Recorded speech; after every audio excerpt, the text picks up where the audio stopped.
பரம்பொருளே என்னுயிர்க்குள் அறிவாக நின்று பாடி ஆடும் திருக்கூத்தை அவனுணர்த்த உய்த்தேன்.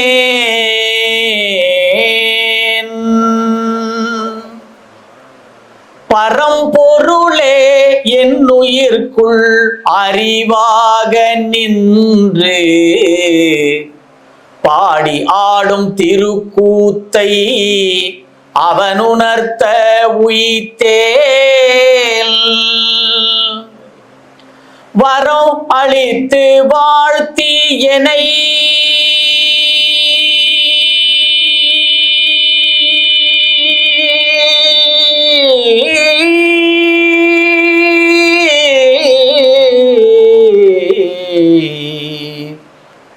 வரம் அளித்து வாழ்த்தி என்னை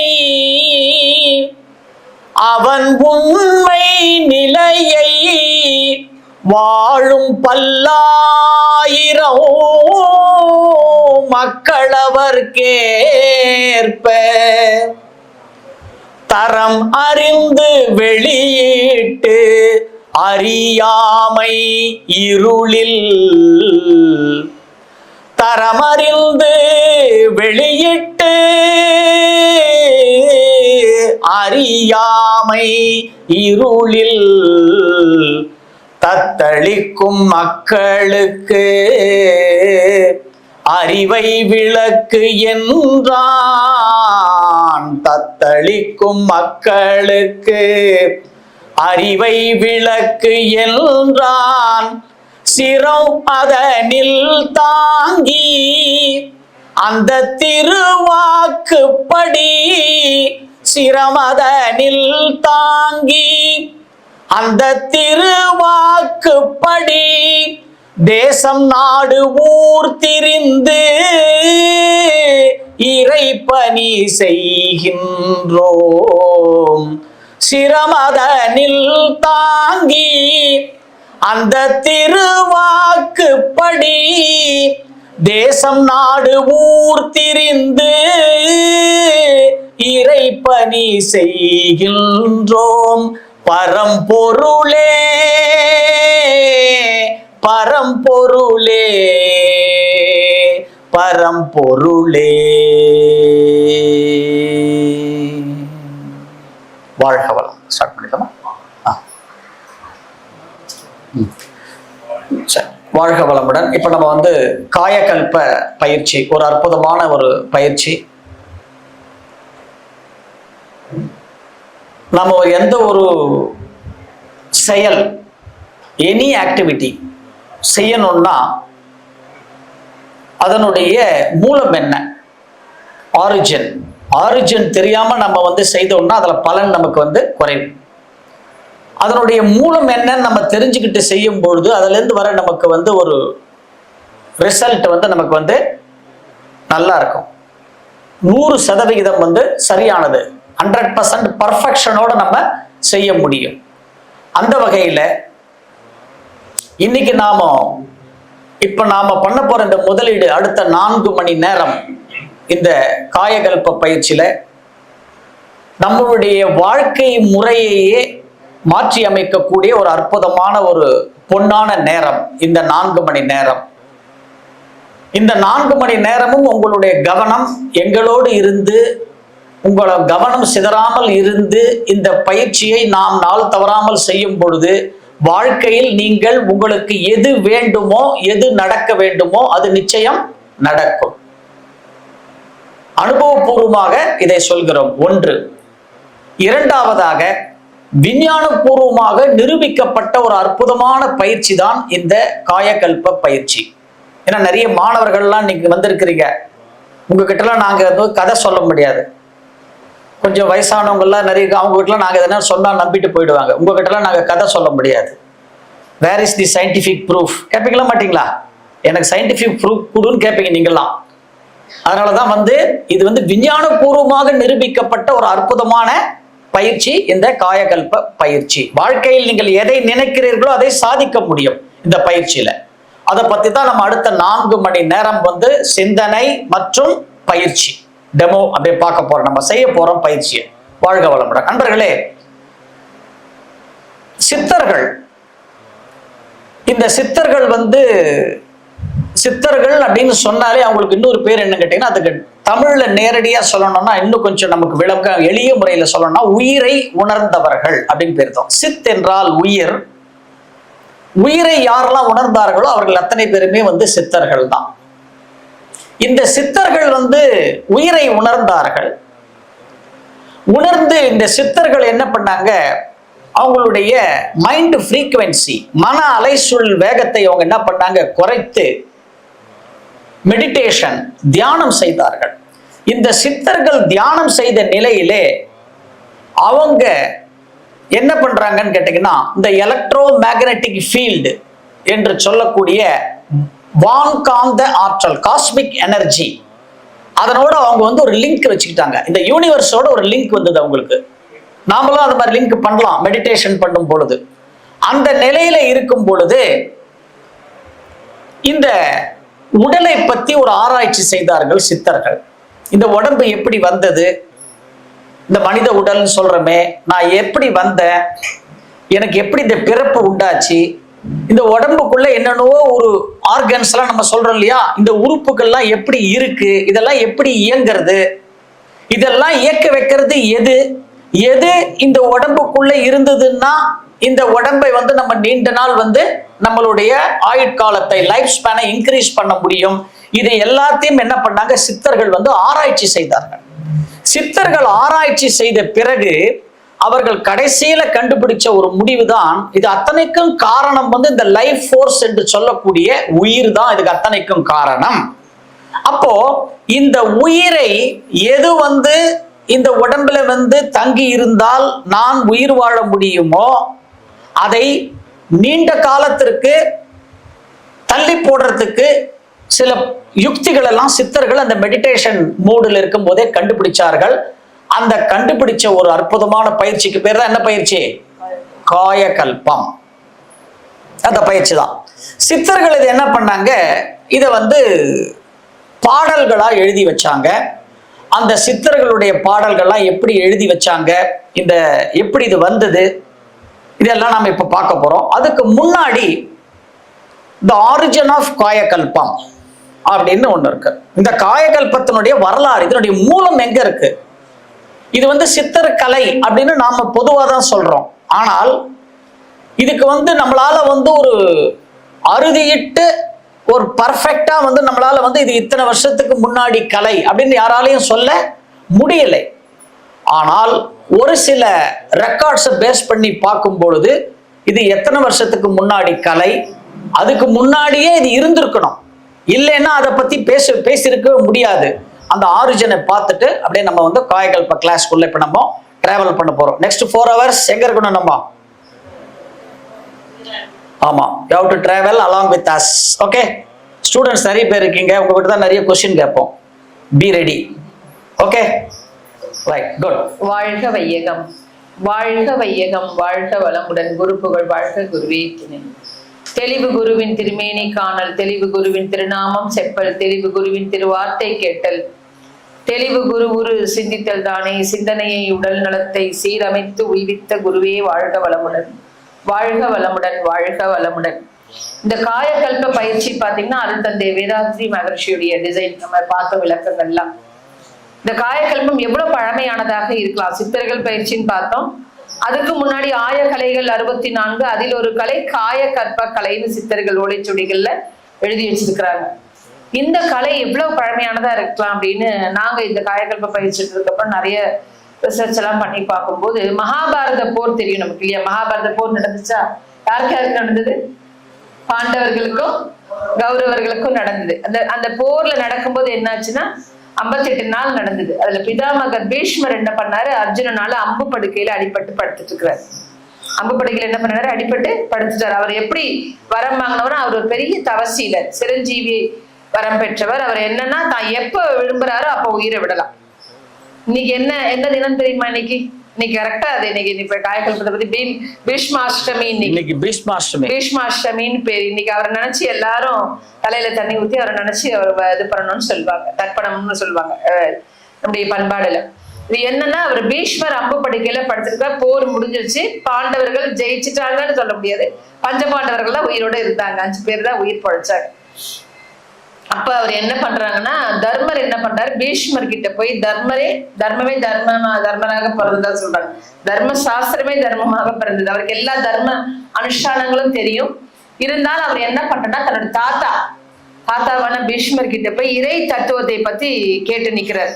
நீங்க எங்களெல்லாம் விட்டு பிரிய போறீங்க. அவர் சொல்றாரு, நான் போற நேரம் வந்தாச்சு, நான் இன்னைக்கு கிளம்ப போறேன் இந்த பூ உலக விட்டு, நீங்க எல்லாரும் நான் எனக்கு விடை கொடுக்கணும்னு சொல்லி இவர் கேட்கும் போது இவர் போய் கேட்கிறார், எங்களுக்கு ஏதாவது இறைவனை பத்தி சொல்லுங்க, இறைவன்னா என்ன, இறைவனை பத்தி நாங்க தெரிஞ்சுக்கணும்னு தர்மரும் பஞ்ச பாண்டவர்கள் அவரோட சகோதரர்களும் போய் நின்று கேட்கும் போது பீஷ்மர் தர்மசாஸ்திரத்தை சொல்றார்.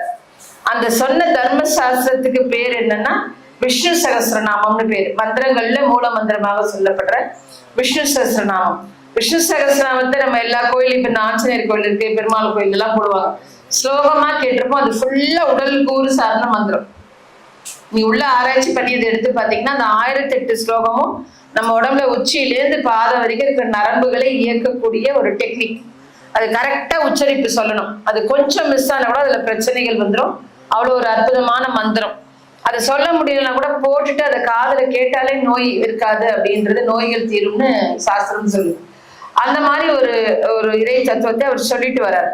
இப்படி சொல்லிட்டு வரும்போது அதுல 30வது பாடல் சொல்றாரு, ஓஜஸ் தேஜோ துதிதரகா பிரகாசாத்மா பிரகாசனஹா அப்படின்னு சொல்றாரு. 30வது பாடல் விஷ்ணு சஹஸ்ரநாமம். ஏன்னா சஹஸ்ரநாமம் நான் படிப்போம் நான் வீட்டுல. அப்ப இது இந்த காயக்கல்பல எடுத்தோன்னு இது எதுக்கு அந்த வார்த்தை, இப்ப நம்ம காயக்கல்ப சொன்ன பாத்தீங்களா, காயக்கல்ப பயிற்சியில ஒரு பயிற்சி ஓஜஸ் பயிற்சி. அந்த பயிற்சியை பத்தி அதுல அந்த வார்த்தை வந்தோடனே அதை எடுத்து நாங்க அரைச்சி செய்தப்போ அது சொல்லுவோம், ஓஜஸ் தேஜோ துதிதரஹா. ஓஜஸ்ன்ற மூச்சை யார் பிரயோகம் பண்றானோ, பிரகாசாத்மா பிரகாசனகா, அந்த மூச்சை பிரயோகம் பண்ணி பயிற்சி தரும் ஆன்மா எப்படி இருக்குமா, பிரகாசமா இருக்கும்னு சொல்றாரு. ஓஜஸ் தேஜோ துதிதரகா பிரகாசாத்மா பிரகாசனகா அப்படின்னு வருது. அப்போ காயகல்ப பயிற்சியை பத்தி எதுல சொல்லிருக்கு, 5122 வருடத்திற்கு முன்னாடி நடந்த பாரத போர்லயே சொல்லியிருக்காங்க. பீஷ்மர் பெரிய சிரஞ்சீவி, நான் அத்தனை தலைமுறை பார்த்தார், அவருக்கு இப்ப சொல்றாருன்னா அப்ப அவருக்கு முன்னாடி என்ன இருக்குது, இந்த காயகல்ப பயிற்சி இருந்திருக்கணும். பிளஸ் சித்தர்களுடைய காயகல்ப பயிற்சி. இப்ப காயகல்பம்னா என்ன, காயகல்ப பயிற்சின்னு சொல்றோம். காயகல்பம்னா என்ன, அது ஒரு சமஸ்கிருத வார்த்தை. காயம்னா உடல், கல்பம்னா அழியாம வச்சுக்கிறது. இந்த உடம்பு அழியாம வச்சுக்கலாமா, இப்படியே சின்ன பசங்களா இருக்க முடியுமா, நம்ம இருக்க முடியாது. முதல்ல குட்டியா இருந்தோம், அப்புறம் இப்ப இந்த அளவுக்கு வந்திருக்கிறோம். இன்னும் கொஞ்சம் கழிச்சு நடுவோம், பெரிய பையன் நடுவோம், ஸ்கூல் படிக்கிறோம், காலேஜ் போவோம், ஆபீஸ் போவோம், அப்புறம் வயசாகும் இல்லையா. அப்போ இந்த உடம்ப உறுதியப்படுத்தக்கூடிய ஒரு பயிற்சி, உறுதியாக வைத்துக் கொள்ளக்கூடிய ஒரு அற்புதமான பயிற்சி. காயம்னா உடல், கல்பம்னா பாருங்க உறுதி செய்தல் அர்த்தம். காயகல்பம் இதுக்கு முன்னாடி புதுசா வந்திருக்கவங்க கேள்விப்பட்டிருக்கீங்களா, காயகல்பன்ற வார்த்தையை? எவ்வளவு பேர் புதிய அன்பர்கள் கேள்விப்பட்டிருக்கீங்களா காயகல்பம்னு? காயகல்பம்ன்றது மருந்து இருக்கு சித்த மருத்துவத்துல, மூலிகைகள் மூலமா செய்யக்கூடிய ஹெர்ப்ஸ், இலைகள், மூலிகைகளை வச்சு செய்யக்கூடிய மருந்து ஒரு காயகல்பம் இருக்கு. மெட்டல்ஸ், கொஞ்சம் கிழங்குகள்லாம் சேர்த்து செய்யக்கூடிய ஒரு கிழங்கு எடுக்கக்கூடிய விதைகள் எல்லாம் செய்யக்கூடிய சில மூலிகைகள் இருக்கு. காயகல்பம் மூலிகைன்னு உண்டு. ஆனா இங்க நம்ம பார்க்க போற காயகல்பம்ன்றது மருந்தன்று. அதுதான் அங்க கொடுத்துருக்கு. மருந்துனா மருந்து கிடையாது, இது ஒரு பயிற்சி முறை. ஆனா உண்மையாகவே இதை மருந்துன்னு சொல்லலாம். இது எங்களுடைய ஆராய்ச்சி. ஏன் அப்படின்னா, இப்ப நம்ம உடம்பு சரியில்லைன்னா ஹாஸ்பிட்டல் போறோம், டாக்டர் என்ன சொல்லுவாங்க, உங்களுக்கு இந்த உடம்பு சரியில்லை, இந்த மருந்து எழுத போறேன், உங்களுக்கு இந்த மருந்து ஒத்துக்குமா, வயிற்றுக்கு ஏதாவது செய்யுமா, அசிடிட்டி ஃபார்ம் ஆகுமா, இல்ல உங்களுக்கு ஒரு மாதிரி கேஸ் ஃபார்ம் ஆகுமான்னு கேட்பாங்க, வயிறு புண்ணாகுமான்னு கேட்டு என்ன பண்ணுவாங்க, உங்களுக்கு ஆன்டிபயோட்டிக் கொடுத்தாங்கன்னா கூடவே என்ன பண்ணுவாங்க, ஒரு சப்ளிமெண்டரி மெடிசன் எழுதுவாங்க, பேன் 50, பிராண்டாக் அப்படின்லாம் எழுதுவாங்க. இதை நீங்க சாப்பிட்றதுக்கு முன்னாடி போட்டுட்டு சாப்பிட்டுட்டு இந்த மெடிசன் எடுக்கணும் அப்படின்னு சொல்லி கொடுப்பாங்க. துணை மருந்துன்னு ஒண்ணு கொடுப்பாங்க, அதுதான் சப்ளிமெண்டரி மெடிசன். இதே மாதிரி சித்த மருத்துவம் ஆயுர்வேதத்துல போனீங்கன்னாலும் சில மருந்துகள் கொடுப்பாங்க. அந்த மருந்து என்ன பண்ணுவாங்க, சில மருந்து தேன்ல தான் குழைச்சி சாப்பிடணும், சில மருந்து பால்ல கலந்து சாப்பிடணும், சில மருந்து தண்ணியில கலந்து சாப்பிடணும். கேள்விப்பட்டிருக்கீங்களா? அப்போ மருந்துன்னு ஒண்ணு கொடுப்பாங்க, அதுக்கு கூட என்ன பண்ணுவாங்க, கொடுக்குறாங்க பாருங்க, துணை மருந்து, இதுல கலந்து சாப்பிடணும், இல்ல இந்த இலை சாறுல நீங்க கலந்து சாப்பிடணும் அப்படிலாம் சொல்றது பாத்தீங்கன்னா அனுமான மருந்துன்னு பேரு. அனுமான மருந்துன்னு பேரு தமிழ் மருத்துவ முறையில. அப்போ காயகல்பம்ன்றது மருந்துனா அதற்கான அனுமான மருந்து தான் உடற்பயிற்சியும் தவமும். அப்போ ஃப்ரெஷ்ஷா வந்திருக்கவங்க நீங்க காயக்கல்பம் மட்டும் எடுத்தீங்கன்னா மருந்து சாப்பிட்ட பலன் கிடைக்கும். நீங்க இது கூடவே அடிப்படை பயிற்சிகள் எடுத்தீங்கன்னா இன்னும் உங்க உடல் ஆரோக்கியம் எப்படி இருக்கும், இன்னும் சிறப்பா இருக்கும்ன்றதுக்காக சொல்றோம். ஏன்னா காயக்கல்பம் சாமிஜி எடுக்கும் போது எல்லாரும் டப்பா கொண்டு வந்துட்டாங்க. ஏன்னா அப்பெல்லாம் சித்த மருத்துவம் தான் இல்லைங்களா. இப்பதான் நிறைய நம்ம அலோபதி மெடிசன்ஸ் நடக்கும், சித்த மருத்துவம் ஆயுர்வேதம்லாம் இருந்தால எல்லாரும் சாமி ஏதோ ஒரு லேகியம் கொடுப்பாங்க, டப்பி கொண்டு வந்தாங்க. அப்பதான் சொன்னாரு இது மருந்து இல்லப்பா பயிற்சி. உண்மையில் சொல்ல போனா இதுவும் ஒரு மருந்து தான், நம்ம உடலுக்கு பயிற்சியாக செய்யும் போது செயல்படுது. அடுத்தது பாருங்க, இது சித்தர்களால் வடிவமைக்கப்பட்டது. 18 சித்தர்கள் இருக்கிறாங்க நமக்கு தெரியும். அகத்தியர் தான் மூலம். இந்த 64 கலைகளும் ஆதி சித்தர் சிவன் கிட்டேந்து பார்வதி, பார்வதி கிட்டேந்து நந்தி தேவர், நந்தி தேவர் கிட்டேந்து சப்த ரிஷிகள், சப்த ரிஷிகள் கிட்டேந்து நவநாக சித்தர்கள், நவநாக சித்தர்கள் கிட்டேந்து 18 சித்தர்கள் மூலமாக தான் நமக்கு என்ன பண்ணுச்சுங்க அப்படியே இந்த காயகல்பம் இன்னைக்கு நம்ம சாதாரண ஒரு பாமர மக்கள் வரை அருள் தந்தை வேதாத்ரி மகரிஷி போயிடுச்சு. 18வது சித்தர்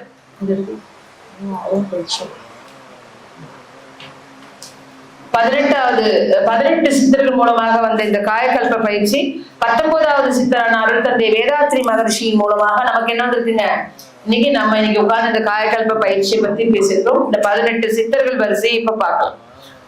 அடுத்த ஸ்லைடு நெக்ஸ்ட் போலாமா? நெக்ஸ்ட் போயிட்டு இருப்பா. அடுத்த ஸ்லைடு 18 சித்தர்கள். இந்த 18 சித்தர்கள் பாத்தீங்கன்னா நமக்கு வந்து இந்த பயிற்சி உடலை நீண்ட ஆயுளாக்கும். பாருங்க, அகத்தியர், திருமூலர், நந்தீசர், போகர், ராமதேவர், இடைக்காடர், சட்டமுனி, கமலமுனி, நாதமுனி, மச்சமுனி, கொங்கணர், பதஞ்சலி, பாம்பாட்டி, சுந்தரானந்தர், குதம்பை சித்தர், கருவூரார், கோரக்கர், தன்வந்திரி, குலத்தையர். இந்த 18 சித்தர்கள். இந்த சித்தர்கள் மூலமா அவங்க சீடர்கள் மூலமா அப்படியே தலைமுறையாக நம்ம கிட்ட என்ன வந்திருக்குங்க, இந்த பயிற்சி முறைகள் வந்திருக்கு. அதனாலதான் இது சித்தர் கலைன்னு சொல்லப்படுது. எப்படி சித்தர் கலை? இது சான்று என்னன்னா சித்தர்களுடைய பாடல்கள்ல இதை பத்தி நிறைய அந்த வழியில தான் நான் சொன்னேன் இல்லைங்களா. 19வது சித்தர் அருள் தந்தை வேதாத்ரி மகரிஷி அவர் சித்தர்கள் பாடல்கள்ல இதை சூக்ஷ்மமா எழுதிச்சாங்க. எல்லாமே தமிழ் பாடல்கள் தான். அதை நம்ம ஆராய்ச்சி செய்யும்போது பாருங்க, சித்தர்கள் மட்டுமல்ல நம்முடைய முன்னோர் பெருமக்கள் ஞானிகள் மகான்கள் எழுதியிருக்கிறாங்க. தாயுமானவர் பாருங்க, கால் பிடித்து மூளை கனலை மதிமண்டலத்தின் மேல் எழுப்பி தேகம் விழுமோ பராபரமேனாரு. கால் பிடித்து காலை பிடிக்க சொல்றாரா, காலுன்றது ஒரு காற்று சொல்றாரு. அதை பிடித்து என்ன பண்ணுமா, மூல கனலை மதிமண்டலம்னா மூளைக்கு ஏத்தி நம்ம நல்லா அதை பரவ விட்டுட்டோம்னா நமக்கு எப்படி இருக்கும் உடம்பு, தேகம் இந்த பூமியில சீக்கிரத்துல விழாதுங்கிற தாயுமானவர். நெக்ஸ்ட் பாருங்க, அவை பிராட்டியும் சொல்லிருக்காங்க, வாயு வழக்கம் அறிந்து செறிந்தடுக்கில் ஆயுள் பெருக்கம் உண்டாம். ஏதோ ஒரு வாயு என்ன பண்றாங்க, செறிவூட்ட சொல்றாங்க. செறிவூட்டிட்டுனா உங்க ஆயுள் எப்படி இருக்கும், நீண்ட ஆயுளாக இருக்கும் அப்படின்றாங்க. மரணம் இல்லாத ஒரு வாழ்வாக இருக்கும். இந்த வரிசையில சித்தர்கள் பாருங்க, நம்ம சிவவாக்கியர் உங்க 11வது பக்கத்துல இருந்து 14வது பக்கம் வரைக்கும் நிறைய சித்தர்கள் பாடல் இருக்கும். ஒவ்வொரு பாடலாம் எடுத்துட்டு போனா அதுக்கே டைம் இருக்காது. அதுல 14வது பக்கத்துல பாக்ஸ்ல ஒரு பாட்டு ரொம்ப அழகா சிவவாக்கியரோட பாடல் பாருங்க. உருத்தரித்த நாடியில் ஒடுங்குகின்ற வாயுவை கருத்தினால் இருத்தியே கபாலமேற்ற வள்ளீரில் விருத்தரும் பாலராவார் மேனியும் சிவந்திடும் அருள் தரித்த நாதர் பாதம் அம்மை பாதம் உண்மையே. இவ்வளவுதாங்க காயகல்பம். 4 வரியில இந்த இன்னைக்கு நம்ம பார்க்க போற காயகல்ப பயிற்சி உங்களுக்கு அப்படியே அடக்கி கொடுத்துட்டாங்க. புரிஞ்சிருச்சா? இதுல பயிற்சி இருக்கிறது ஏதாவது தெரியுதா? இப்ப நம்ம பயிற்சி முடிஞ்சதுக்கு அப்புறம் இந்த பாட்டுக்கு நீங்களே ரொம்ப அழகா விளக்க சொல்வீங்க. இன்னொரு பாடல்ல பாருங்க, மூலமாம் குளத்தினில் முளைத்திருந்த கோரையே காலமே எழுந்திருந்து 4 கட்டு அறிப்பீரில் பாலராகி வாழலாம் பரபிரம்மமாகலாம் ஆலமுண்ட கண்டர் பாதம் அம்மை பாதம் உண்மையே. அவங்க அம்மை பாதம் உண்மையே, ஐயன் பாதம் உண்மையே அப்படிங்கிறவங்க சித்தர்களுடைய தலைமை யாருங்க, சிவனையும் பார்வதியும் தான் அவங்க ஆதி சித்தனாக வழிபட்டதால அவங்க ஒவ்வொரு பாடல் முடிவுலையும் இதை சொல்றாங்க நமக்கு. இந்த பயிற்சியோட நோக்கம் என்ன, நீண்ட ஆயுளை தருதல், முதுமையை தவிர்த்து இளமையோடு இருத்தல், நோயின்றி நலமாக வாழ்தல். நீண்ட ஆயுளை தருதல் எதுக்குங்க, நான் நீண்ட ஆயுளோட இருக்கணும், எல்லா கடமையும் முடிஞ்சிச்சிங்க போய் சேர்ந்துட முடியுமா? கடவுள் நமக்கு நிர்ணயப்பட்ட நாள் எவ்வளவு அது வரைக்கும் நம்ம பூமியில இருந்துதான் ஆகணும். இன்னொன்னு தெரியுங்களா, இந்த முதுமையை தவிர்த்து நீண்ட ஆயுளோடு இருக்கிறது எப்படின்னா மரணமில்லா பெருவாழ்வுன்றாங்க சித்தர்கள் இந்த வாழ்க்கை முறைய. மரணமில்லா பெருவாழ்வுனா நம்ம இறந்தவங்க ஒரு நாள் கண்டிப்பா என்ன ஆகும், பிறந்தவங்க ஒரு நாள் இறந்துதான் ஆகணும். நமக்கு வந்த டிக்கெட் தெரியும், ரிட்டர்ன் டிக்கெட் நமக்கு தெரியாது, எப்ப கூப்பிடுறோம்னா இப்ப போயிடும்.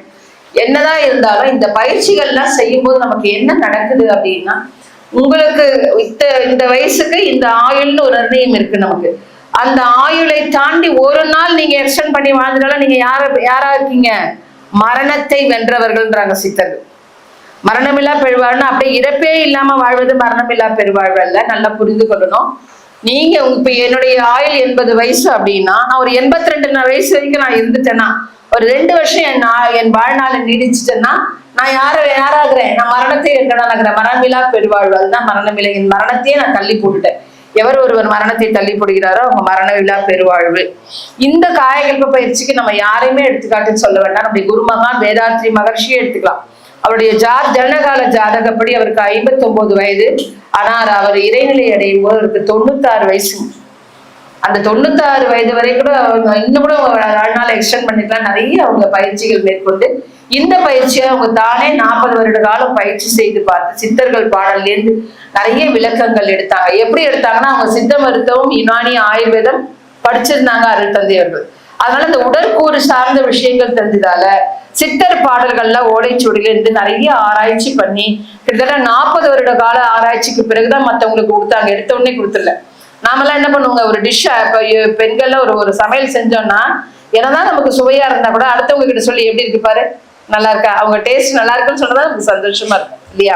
அப்ப டெஸ்ட்டுக்கு நம்ம இன்னொருத்தரை பயன்படுத்துவோம். நம்ம மகரிஷி தானே தன்னை ஆய்வுசாலையாக பயன்படுத்தி தான் அந்த பயிற்சிகளை நல்லா செய்து பார்த்து அதனால பாதிப்பு எதுவும் வரல, நல்ல ஒரு விளைவு வந்ததுன்னு தெரிஞ்சுக்கிட்டு தன்னை சார்ந்தவர்களுக்கு அதை முதல் கொடுத்து அதுக்கப்புறம் பாமர மக்களும் எல்லாருக்கும் போய் சேரணும். இந்த பயிற்சி ரொம்ப அழகா நமக்கு வடிவமைச்சுட்டு இருக்காங்க. அப்பேற்பட்ட ஒரு அற்புதமான பயிற்சி. இப்ப உங்க எல்லார்கிட்டையும் ஒரு கேள்வி. நம்மளுடைய பிறந்த நாள் நம்ம இப்ப பசங்க ஸ்டூடெண்ட்ஸா இருக்கீங்களா, உங்க பர்த்டே எத்தனை நாளைக்கு ஒரு தடவை கொண்டாடுறோம்? ஏன் ஒரு வருஷத்துக்கு ஒரு தடவை கொண்டாடுறோம்? நம்ம எல்லாம் அம்மா வயசுல 10 மாசம் தான். நம்ம அம்மா என்ன சொல்றாங்க, 10 மாசம் ஒண்ணு சுமந்து பெற்றேன், 10 மாசம் ஒண்ணு சுமந்து சொல்றாங்களா? அம்மா எல்லாம் சொல்றாங்களே, கேள்விப்பட்டிருக்கீங்களா? சொன்னது இல்லையா? அம்மாலாம் சொன்னது இல்லையா? 10 மாசம் தானே அம்மா வைக்கிறோம், 10 months நம்ம இருந்தோம் சரியா? ஆனா ஏன் பர்த்டே 12 months கொஞ்சம் கொண்டாடுறோம்? எங்க கொண்டாடுறோம்? 12 மாதத்துக்கு ஒரு தடவை ஏன் பிறந்தநாள், வருடத்துக்கு ஒரு தடவை ஏன் பிறந்தநாள் கொண்டாடுறோம்? கேலண்டர் இருக்காக 10 மாசம் தானே அம்மா வச்சிருந்தேன். இத்தனைக்கும் பாருங்க 10 மாசம் இந்த வயிற்றுல தானே உன்னை சுமந்து பெத்தாம்பாங்க நம்ம அம்மால. ஆனா 12 மாசத்துக்கு ஒரு தடவை பிறந்தநாள் கொண்டாடுறோம். ஏங்க தெரியலீங்களா? Pass பயிலமா, answer பயிலமா? ஏன்னா நம்ம 2 மாசம் அப்பாவோட வித்து பயில இருந்தோம். நம்முடைய உயிர் எப்படி திறந்ததுங்க? எந்த ஒரு வித்து தரம் தீரமானதாக தந்தையோட வித்து பையில 60 நாள் தங்கி இருந்ததோ அதுதான் தாயின் கருப்பையை அடைந்து உடலாகி இங்க முன்னாடி உட்காந்து காய்கள் படுத்துட்டு இருக்கு. அப்ப 2 மாசம் யார்கிட்ட இருந்தோம்? அப்பா கிட்ட இருந்தோம். அப்புறம் 10 மாசம் யார்கிட்ட இருந்தோம்? அம்மா கிட்ட இருந்தோம். அதனாலதான் 12 மாதத்துக்கு ஒரு தடவை பிறந்த நாள் கொண்டாடுறோம். தெரிஞ்சுக்கணுங்க. ஏங்க 2 பெருசா 10 பெருசாங்கயா? 10 தானங்க பெருசு, நம்ம 10 தானங்க பெருசு. அதனாலதான் நம்ம சொல்லிக்கிறோம் 10 மாசம் 10. ஆனா பாருங்க 60 நாள் தரம் திறமானதாக வித்தால்தான் என்ன பண்ண முடியும்? 10 மாதம் தாயின் கருவறையில் வந்து அந்த முட்டையோட இணைந்து நல்ல ஒரு அருமையான ஒரு குழந்தையாக வெளியில வர முடியும். அதனாலதான் 12 மாதத்துக்கு ஒரு தடவை பிறந்தநாள் நம்ம கொண்டாடுறோம் சரிங்களா? அவ்வளவு ஒரு அற்புதமான ஒரு நிகழ்வுங்க அது. ஒரு கருமுட்டையோட உங்களுக்கு தெரியுங்களா? உங்களுக்கு நம்மளாம் என்ன செய்யறோம் இப்ப கூட, அந்த கருமுட்டையோட அந்த உயிரணு தந்தையோட வித்து போய் இணையுது பாத்தீங்களா? அந்த இணையிற சன நேரத்துல ஒரு தாய் தலைவாரிட்டு இருந்தாங்கன்னா சீக்கிரம் பால்டட் ஹெட்டான குழந்தைங்க பிறக்குது. சீக்கிரம் வழுக்க தலையா போயிடுறாங்க பாத்தீங்களா? 20 வயசு 25 வயசு 30 வயசுல முடி கொட்டி போய் வழுக்க தலையா பால்டட் ஹெட் ஆயிடுறாங்க பாருங்க. அவங்க எல்லாம் அம்மா தலைவாரிட்டு இருக்கும்போது உருவான கரு. கண்ணில் மை வச்சுட்டு இருக்கும்போது இப்படி கண்ணில் மை வச்சுக்கிட்டோ இல்லை கண்ணை கசக்கிட்டு இருக்கும்போது அந்த கரு உருவாச்சுன்னா ஆண் பெண் இணைந்துருவான். தந்தை தாய் ஈருயிர் இணைந்த உடனே சேராதுங்க. அதுக்கு பர்டிகுலர் டைம் எடுத்துக்கும் டிராவல் பண்ணி. அப்படி இணையும் போது கண்ணை கசக்கிட்டு இருந்தாங்கன்னா 1.5 கண் பார்வையை உன்னை பார்த்தா என்ன பாக்குற மாதிரி இருக்குடான்னு சொல்றோம்ல, அந்த மாதிரி கண்ணு இருக்கிற குழந்தைங்க எல்லாம் அம்மா கண்ணை கசக்கிட்டு இருக்கும்போது உருவான கரு. வாயில எதையாவது வச்சு கடிச்சிட்டு இருந்தாங்கன்னா அப்ப உருவாகிற கரு எல்லாம் பாத்தீங்கன்னா இந்த பல்லு எல்லாம் கருப்பு கருப்பா ஸ்ட்ரென்த் இல்லாம இருக்கும். சீக்கிரம் பல் செட்டு போடுறவங்க எல்லாம் அம்மா பல்லுல ஏதோ கடிச்சிட்டு இருக்கும்போது உருவான கரு. டாய்லெட் போல அன்னைக்கு அந்த மாதிரி சமயத்துல கரு உருவாயிடுச்சுன்னா கொஞ்சம் டல்லா எல்லாத்துலயும் மந்தமா இருக்கிற குழந்தை பிறக்குது.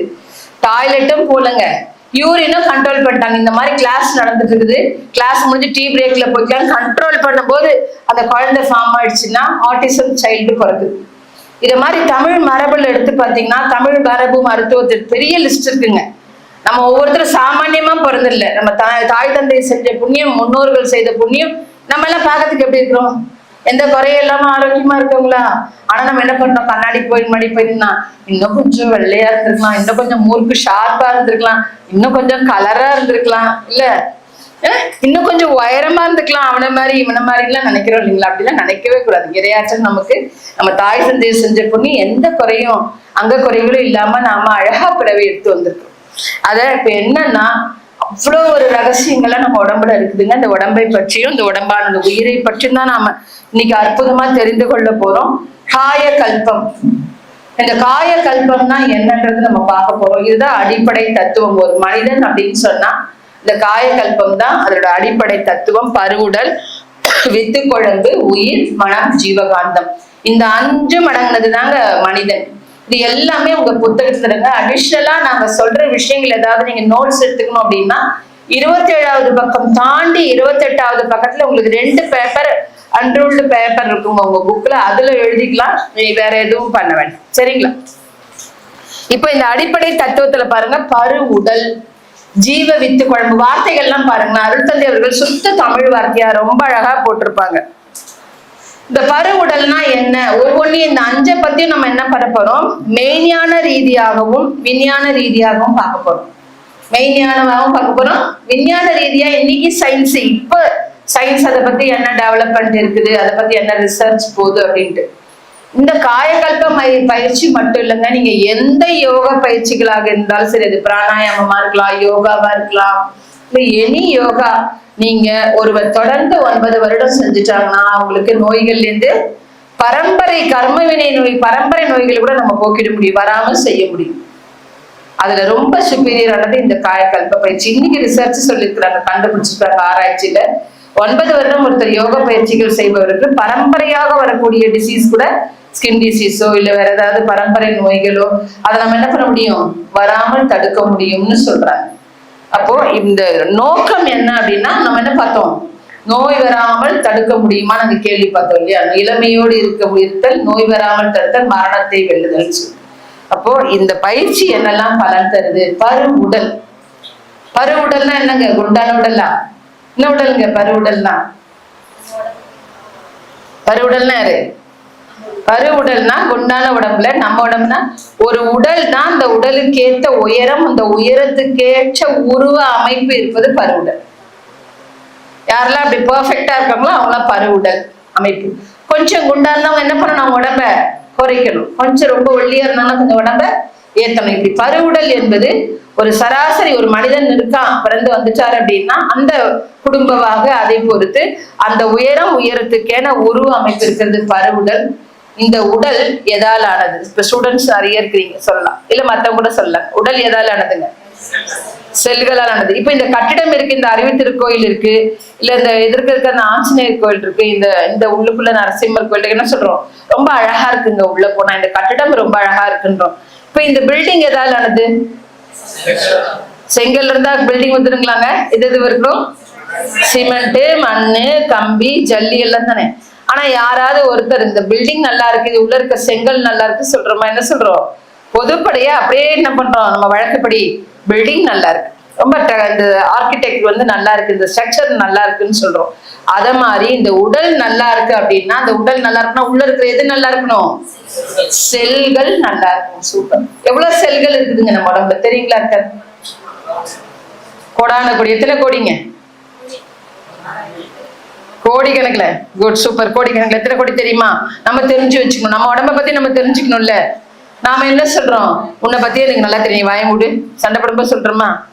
உன்னை பத்தி எனக்கு என்ன? உன்னை பத்தி என்னை பத்தி உனக்கு தெரியும், உன்னை பத்தி எனக்கு தெரியும். உன்னை பத்தி நான் சொன்னா உன் வண்டவால தண்டவால ஏறிடும் அப்படின்னு சண்டை போடும்போது ஜாலியா சொல்லி போடல சொல்லுவேன் தானே. நீ என்ன சொல்ல உடனே நீயாவது தண்டவாளை ஏற்றுவேன், நான் ஏரோப்ளேனே ஏற்றுவேன், ஹெலிகாப்டர் ஏற்றுவேன், ஞாபகம் வச்சுக்கோ அப்படின்னு. ஆனா நம்மளை பத்தியே நமக்கு தெரியாது. நம்ம உடம்புல என்னெல்லாம் இருக்கு, என்ன நடக்குதுன்றதை பத்தி தான் நம்ம இன்னைக்கு பார்க்க போறோம். சரியா? நம்ம உடம்புல 6000 கோடி செல்கள் இருக்கு, ஞாபகம் வச்சுக்கோங்க. இப்ப ரிசர்ச்ல கண்டுபிடிச்சிருக்கிறது ஃபைனலா 6000 கோடி செல்கள் இருக்கு. அதுல 4500 கோடி செல்கள் நம்ம உடல் செல்கள், 1500 கோடி செல்கள் பிரைன் செல்ஸ். இந்த உடல் செல்கள் இருக்கு பாத்தீங்கன்னா, நம்ம முடியில செல்கள் இருக்கு, தோல்ல இருக்குது, எல்லா இடத்துலயும் இருக்குங்க. இந்த செல்கள் தினம் உதிரும், புதுசா என்னாகும், உருவாகிடும். செல்ஸ் படிச்சிருக்கோம் இல்லையா, நம்ம படம் எல்லாம் வரைஞ்சிருப்போமே சயின்ஸ்ல, பயங்கர கஷ்டமா இருக்கும் இப்படி வரைஞ்சி உள்ளுக்குள்ள எல்லாம் நின்றுட்டு மைட்டோகாண்ட்ரியா எல்லாம் வரைவோமே இல்லப்பா. அந்த மாதிரி இந்த செல்கள்ல என்ன ஆகும்னா தினம் உதிரும், புதுசா உருவாகிடும். எப்படி உருவாகுது? செல்கள் எதை எடுத்துட்டு உருவாகுது? நம்ம சாப்பிடுற உணவு, நீர், காற்று, வெப்பம், சூரியன்லேருந்து வர வெப்பம், பூமி சுழற்சினால இருக்கக்கூடிய ஆகர்ஷண சக்தி, இந்த அஞ்சையும் எடுத்துக்கிட்டு இந்த செல்கள் என்னாவது புதுசா உருவாக. எந்த செல்கள்? உடல் செல்கள் தான் உருவாகும்.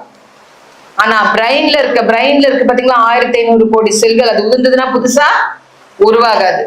அதனாலதான் நமக்கு வயசான என்ன வருதுங்க, மறதி வருது. முதல் மறதி வருது. எனக்கு மறந்து போச்சு, வயசா இருந்து வச்ச பொருள் ஞாபகம் இல்லைன்றோம்ல, எங்க வச்சு எதை வச்சுன்னு எனக்கு ஞாபகம் இல்லை, மறந்து போகுதுன்னு சொல்றோம் இல்லையா. அப்போ யங்ஸ்டர்ஸா இருக்கும் போதே எங்கேஜ் நமக்கு மறதி வருது. நம்ம செல்ஸ் என்ன இல்லை, ஆக்டிவா இல்லைன்னு அர்த்தம். அப்ப இந்த செல்களை நல்லா என்ன பண்ணணும், ஆக்டிவேட் பண்றதுக்கு இந்த பயிற்சி ரொம்ப உபயோகமா இருக்கும். ஸ்டூடெண்ட்ஸ் லெவல்ல இருக்கவங்களுக்கு இந்த பிரைன் செல்ஸ் ஒன்ஸ் உதிர்ந்துருதுன்னா உற்பத்தி கிடையாது. அப்ப இருக்கிற செல்களை நம்ம என்ன பண்ணணும், நல்லா தக்க வச்சுக்கணும். அதை நல்ல எனர்ஜெட்டிக்கா, அதோட லைஃப் ஸ்பேனை இன்க்ரீஸ் பண்ணி அதை நல்ல எனர்ஜெட்டிக்கா வச்சுக்கணும். அதற்கான ஒரு அற்புதமான பயிற்சி தான் இந்த காயகல்ப பயிற்சி. அப்போ 6000 கோடி செல்கள், 4500 கோடி செல்கள், உடல் செல்களை பார்க்க முடியுமா? கண்டிப்பா பார்க்கவே முடியாது. ஆனா செல்களை எதுல பார்க்கலாம்? நம்ம மைக்ரோஸ்கோப்ல. எப்படி பார்ப்போம்? அப்படியே எடுத்து மைக்ரோஸ்கோப் வச்சா தெரிஞ்சிருமா? எப்படி தெரியும்? எதுல கண்டுபிடிக்கிறோம்? நம்ம இவங்களுக்கு இவ்வளவு செல்ஸ் இருக்குது, ஆர்பிசி இவ்வளவு இருக்கு, டபிள்யூபிசி எவ்வளவு இருக்கு, எதுல கண்டுபிடிக்கிறோம்? பிளட். குட், சூப்பர், நல்ல ஆன்சர் பண்றாங்க. பிளட் என்ன பண்றோம்? பிளட் டெஸ்ட் கொடுக்கும்போது என்ன பண்றாங்க, சார் உங்களுக்கு டபிள்யூபிசி இவ்வளவு இருக்கு, ஆர்பிசி வெள்ளை ரத்த அணுக்கள், சிவப்பு ரத்த அணுக்கள்லாம் சொல்றாரு, அப்ப எவ்வளவு இருக்கு அப்படின்னுட்டு நம்ம என்ன பண்றோம், பிளட் கவுண்டிங்ல நம்ம கண்டுபிடிக்க முடியும், ஆனா பார்க்க முடியாது. அப்ப அந்த மாதிரி இருக்கக்கூடிய அந்த செல்கள் எப்படி இருக்கு நம்ம உடம்புல அப்படின்னா, கோடான கோடி செல்கள் இருக்கு. நம்ம உடம்பு எப்படி தெரியுமா இருக்கு? ஃபர்ஸ்ட் நம்ம உடம்பு எப்படி இருக்கு நம்ம புரிஞ்சுக்கணும். நம்ம உடம்பு ஒரு மாவு ஜல்லடை உங்க கையில கிட்ட கொடுக்குறேன். கை கிட்ட இப்படி வச்சுட்டேன், பார்த்தா அது உள்ள ஹோல்ஸ் தெரியுதா? ஒரு ஜல்லடையில ஒரு வலையில உங்களுக்கு ஹோல்ஸ் தெரியுமா? கிட்ட வச்சு பார்த்தா. இப்ப இங்கே அந்த என்ட்ரன்ஸ்ல கொண்டு போய் வச்சுட்டேன், ஹோல் தெரியுமா? தெரியாது இல்ல. ஏன்னா ஹோல்னா அது தள்ளி போக போக அதோடைய தன்மை மாறுது. அத மாதிரி நம்ம உடம்பு முழுவதுமே எப்படி இருக்குன்னா, செல்கள் ஒன்னோடு ஒண்ணு கனெக்டிவிட்டி இல்லாம தள்ளி நிக்குது. வட துருவம் தென் துருவமா தள்ளி நின்று நடுவுல ரெண்டு செல்களையும் ஒரு விஷயம் பிடிச்சி வச்சிருக்கு. ஒவ்வொரு செல்களுக்கு நடுவுலையும் ஒரு பெரிய சக்தி பிடிச்சி வச்சிருக்கு அந்த செல்களை. நம்ம உடல் முழுவதும் அப்படிதான் செல்கள் இருக்கு. இது வரைக்கும் நம்ம மெய்ஞான ரீதியா பார்த்தோம். இப்ப இந்த செல்கள் என்னவா இருந்தது, எப்படி செல்களா வந்ததுன்றத விஞ்ஞான ரீதியா பார்க்கலாம். வாழ்க்கை ரைட், ஓகே. இப்ப நம்ம இந்த உடல் செல்களால் ஆனதுன்னு நம்ம பார்த்தோமா? சரி, இப்ப பிசிக்கல் பாடின்னு பார்த்தோம். பிசிக்கல் பாடின்னு என்னன்னு பார்த்தோம்? பரு உடல். இப்போ பல செல்கள், பல கோடி செல்கள் ஒன்று சேர்ந்ததுன்னா அது என்னவா மாறும்? திசுக்களா மாறும், டிஷ்யூஸ். பல திசுக்கள் ஒன்று சேர்ந்துதான் என்னவா மாறும்? மசில்ஸ். பல மசில்ஸ் ஒன்று சேர்ந்ததுன்னா ஆர்கன்ஸ், உறுப்புகள். பல உறுப்புகள் ஒன்று சேர்ந்ததுன்னா ஒரு ஜோன், மண்டலம். பல மண்டலம் ஒன்று சேர்ந்தது தான் என்னது? இந்த உடம்பு அப்படின்னு சொல்றோமா? அப்போ செல்லு திசுவாகி, திசு தசையாகி, தசை உறுப்பாகி, உறுப்பு மண்டலமாகி, அதுதான் பரு உடலா இருக்கு. செல்லுக்கு முன்னாடி நம்ம என்னவா இருந்தோம்? செல்லுக்கு முன்னாடி நாம யாரு? காருக்கு முன்னாடி யாரு, பின்னாடி நானு. செல்லுக்கு முன்னாடி நம்ம என்ன இருந்தோம்? Yes boss. உங்க பேர் என்ன?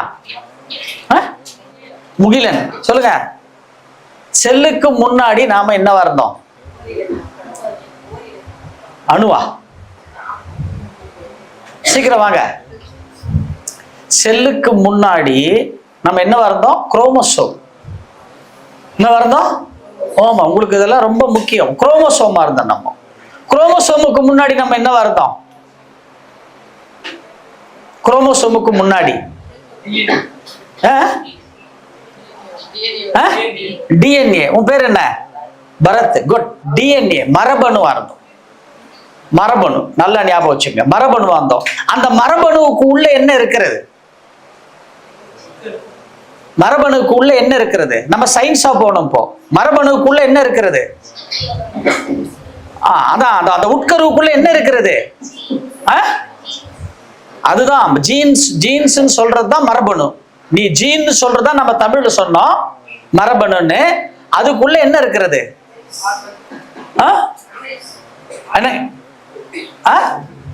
அதுக்குள்ள வந்து there are 4 type of acids இருக்கு. எத்தனை பேர் படிச்சிருக்கீங்க? அதுக்குள்ள வந்து 4 வகையான அமிலங்கள் அதுக்கு உள்ள வந்து இருக்கிறது அப்படின்னு சொல்லுவோம். அந்த 4 அமிலங்கள் பேர் தெரியுமா? யாருக்கு தெரியும்? 4 அமிலங்கள் பேரு: adenine, thymine, cytosine and guanine. there are 4 acids. அதுதான் ஒரு ஜீன் கன்சிஸ்ட் ஆஃப் 4 acids. புரியுதுங்களா? அப்போ மரபணுவுக்கு முன்னாடி நம்ம என்ன வந்தோம்? எதுவா இருந்தா எனக்கு என்னையா? இப்ப காயகல்ப பயிற்சி வந்திருக்கோம், அதுக்கு சொல்லுங்க. அவ்வளவுதானே? அப்படிதானே? முகிலன் சொல்லுங்க. பரத் சொல்லுங்க. அதுக்கு முன்னாடி நாம வந்து மூலகங்களாக இருந்தோம். மூலகங்களா இருந்தோம். எலிமெண்ட்ஸ். எலிமெண்ட்ஸுக்கு முன்னாடி நம்ம என்ன வந்தோம்?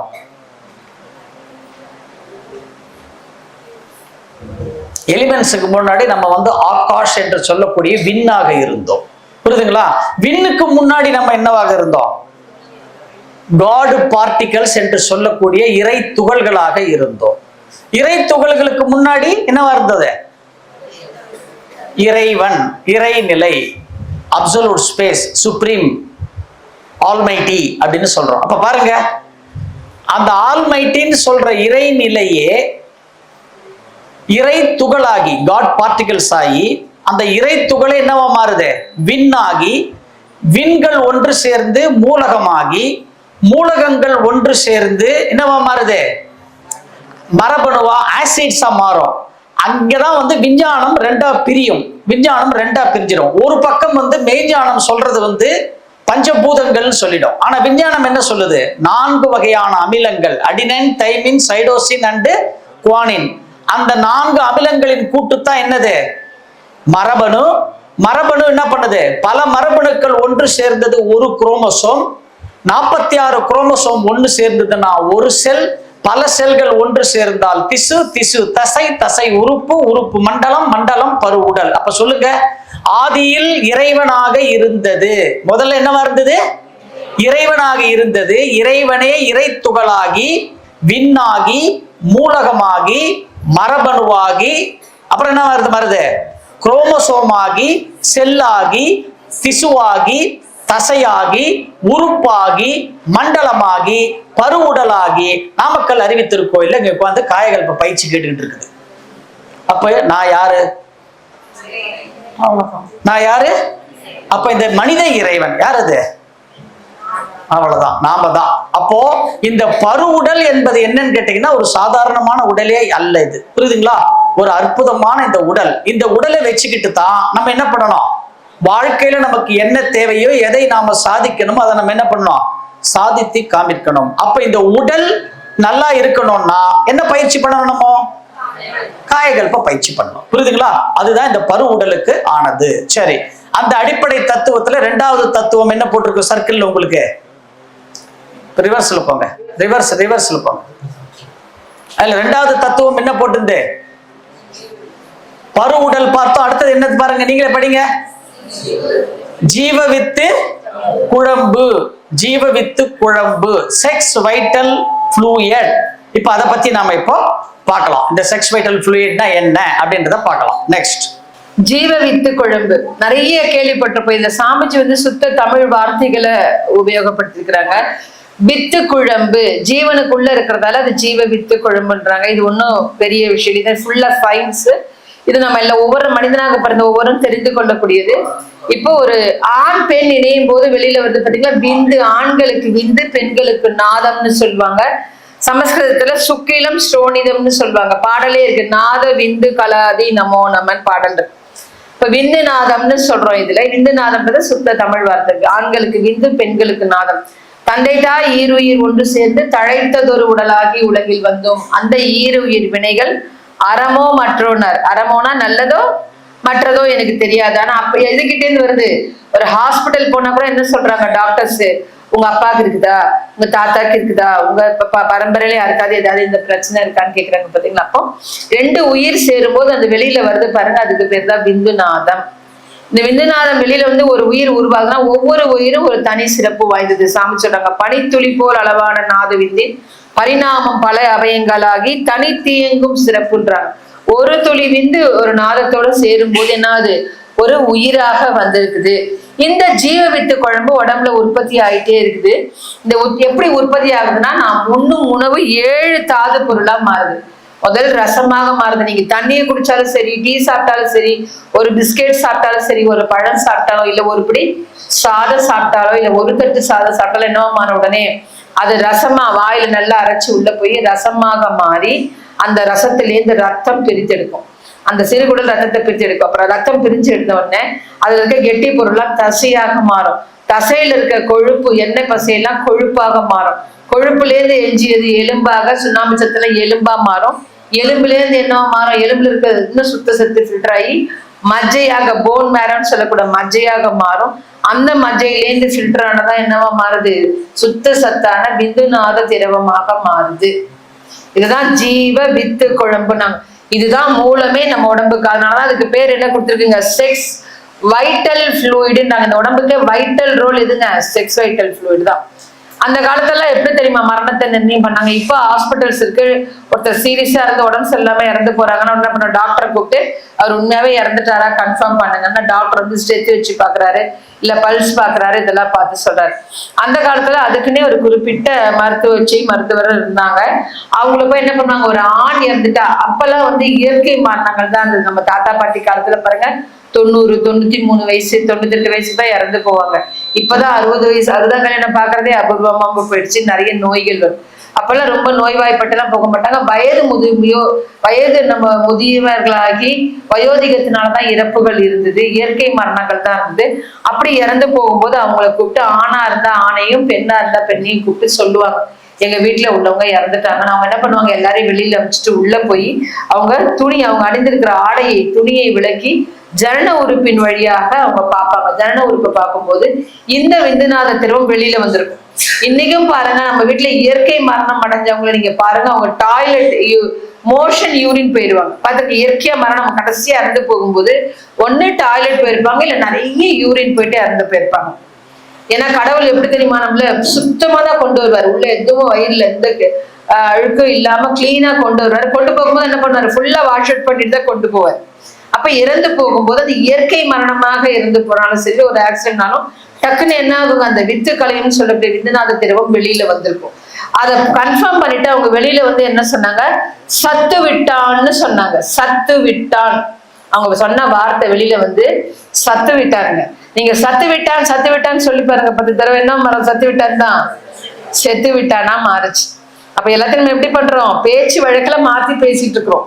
சத்து, உயிர் சத்தான அந்த விந்துநாத திரவம் வெளியில வந்ததான் என்ன பண்ணாங்க, சத்து விட்டான் அப்படின்னாங்க. அதை செத்து விட்டான்னு ஆச்சு. அந்த உடலுக்கு மூலமான சத்தே எதுங்க, விந்துநாத திரவம் தான். இந்த விந்துநாத திரவம் எப்படி ஒரு பிறப்பும் இறப்பும் வித்து கழிவினாலேயோ அதே மாதிரி இறப்பும் வித்து கழிவினாலதான் நடக்குது. அப்ப அந்த விந்துநாத உடம்பை விட்டு வெளியில போனாதான் ஒருத்தருக்கு என்ன வரும், மரணம் வரும். ஒரு பெரிய ரோடு ஆக்சிடென்ட் ஆகி 2 கால் போயிடுச்சு. எங்க வீட்டுக்கிட்ட பெங்களூர் ஹை ரோட்ல ஒரு ட்ரைலர் ஏறி 2 காலும் போயிடுச்சு. கிட்டத்தட்ட ஒரு 6 மாசத்துக்கு மேல ஒரு ஹாஸ்பிட்டல் இருந்துட்டு அதுக்கப்புறம் வந்து 12 வருஷம் இருந்தார். 2 கால் கிடையாது. யோசிச்சு பாருங்க எப்படி அவர் ஓவர் கம் பண்ணி வந்திருப்பாரு. அவர் ரொம்ப அமைதியான மனுஷன், ரொம்ப டென்ஷன் ஆகாத மனுஷன், எப்பயும் அமைதியா இருப்பாரு, யாருக்களையும் கோவப்பட மாட்டார். அப்ப அந்த மாதிரி உடல் ஆரோக்கியமான மனுஷன் அப்படி இருக்கு. உங்களுக்கு அது விந்துநாத திரவம் எப்படி இருக்கும், தரம் திறமானதாக இருந்தா அவங்க எப்பேற்பட்ட விபத்துல இருந்து உங்களை என்ன பண்ண முடியும், உங்களால மீண்டு வர முடியும்.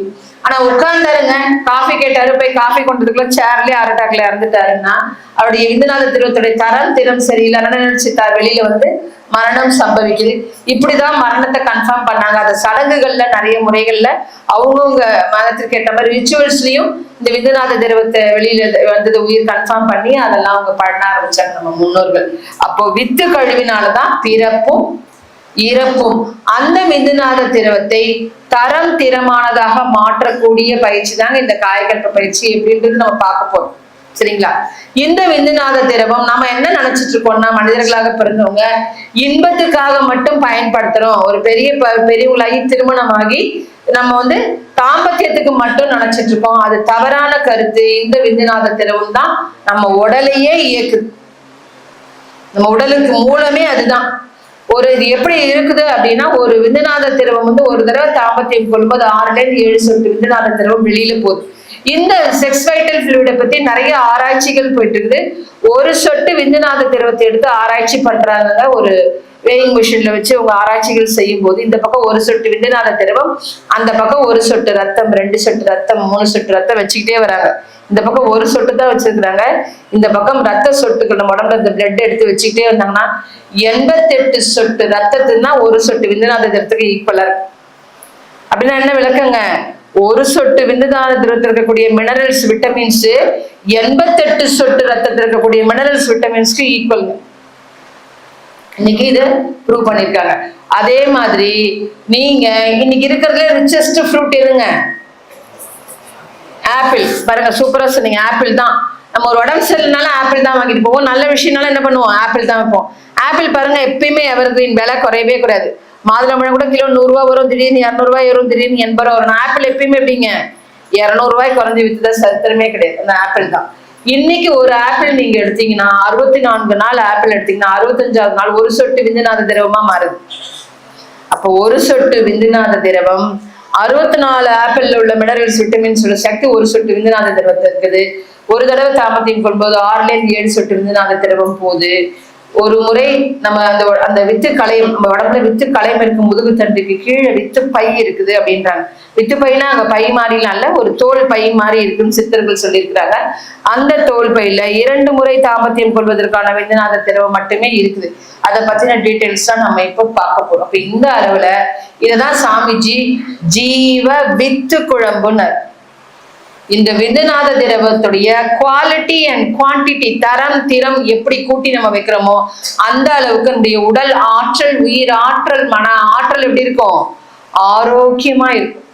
இந்த 3ஐயும் மேம்படுத்தக்கூடிய ஒரு அற்புதமான பயிற்சி தான் இந்த காயகல்ப பயிற்சி.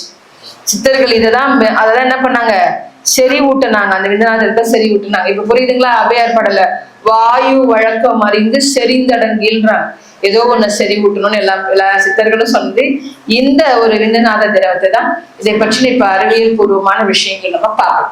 Right, okay. இப்போ பாத்தீங்கன்னா இப்போ நம்ம அடுத்த 1 மணி நேரம் இந்த செக்ஸ் வைட்டல் ஃப்ளூயிடை பத்தி தான் பேச போறோம். இது இப்போ நம்ம பேச போறது அத்தனையுமே பியூர் சயின்ஸ். ஓகே, ஒரு விஞ்ஞான ரீதியா நம்ம அதை எடுத்துட்டு போகலாம்.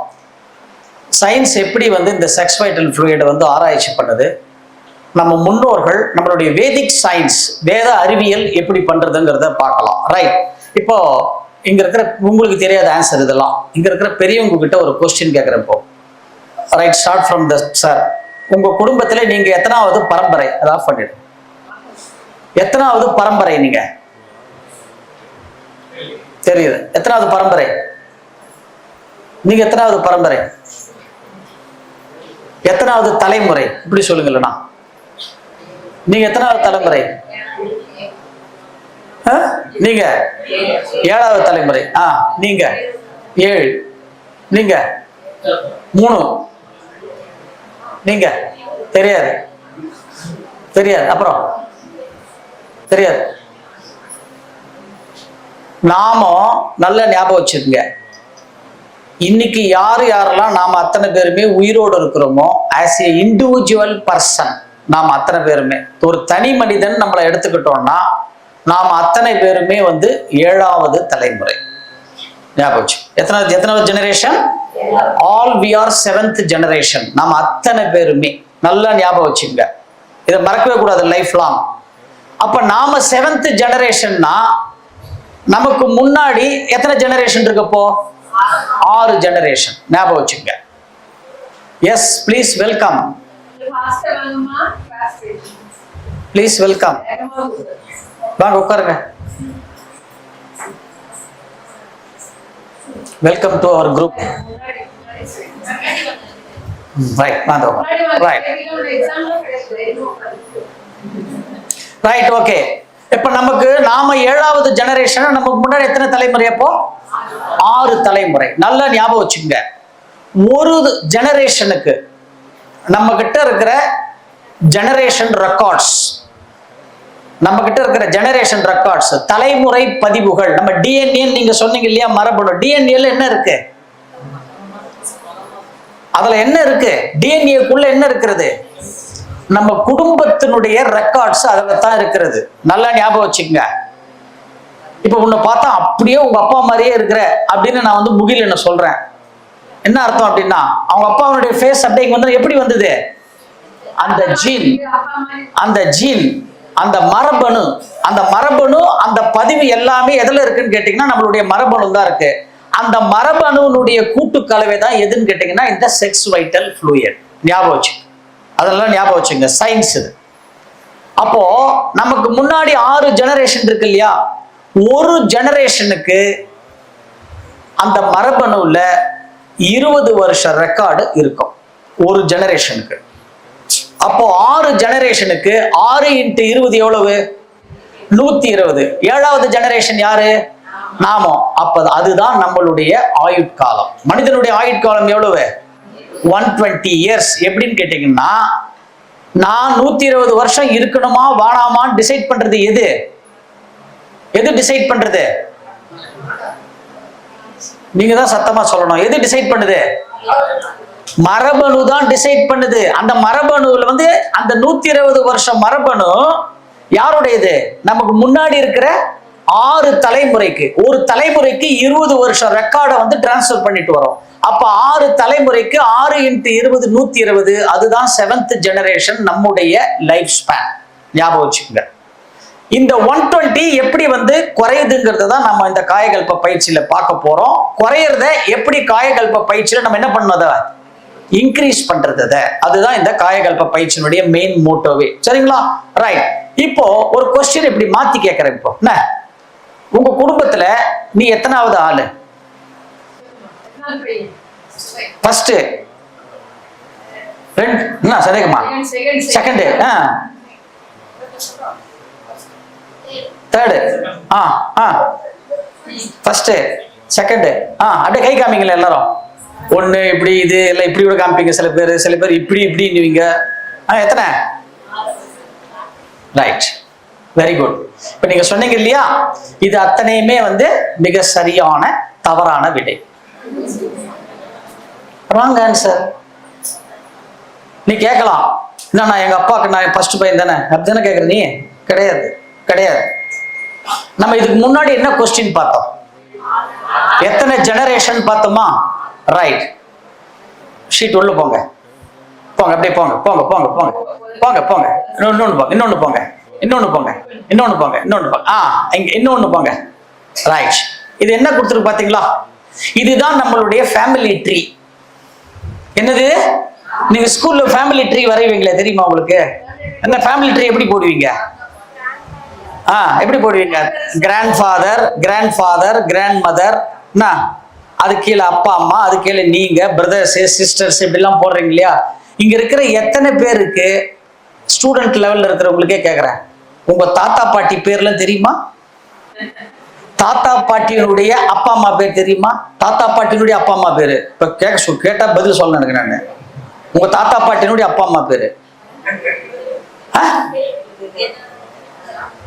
அவங்களுக்கு முன்னாடி ஜெனரேஷன் தெரியுமா? 4வது ஜெனரேஷன், 5வது ஜெனரேஷன், 6வது ஜெனரேஷன் பேர் இங்க எத்தனை பேருக்கு தெரியும்? ஓவராலா 3 ஜெனரேஷன் பேர் எத்தனை பேருக்கு தெரியும்? பாதி பேருக்கு அப்பா அம்மா பேரு எங்க அப்பா பேரு அப்படின்னுவான். 3 ஜெனரேஷன் பேர் எத்தனை பேருக்கு தெரியும்? அங்க பாருங்க, 200 பேர்ல 1 2 3 4 5 6 7 8 10. டேய் மாட்டாதரா, 3 ஜெனரேஷன் தெரியுமா உங்களுக்கு? வாடாங்க. உங்க அப்பா பேரு, அம்மா பேரு, தாத்தா பாட்டி பேரு, அம்மா தாத்தா பாட்டி பேரு? சரி, அப்ப அவங்க அப்பா அம்மா பேரு? அந்த பழனிசாமியோட அப்பா பேரு?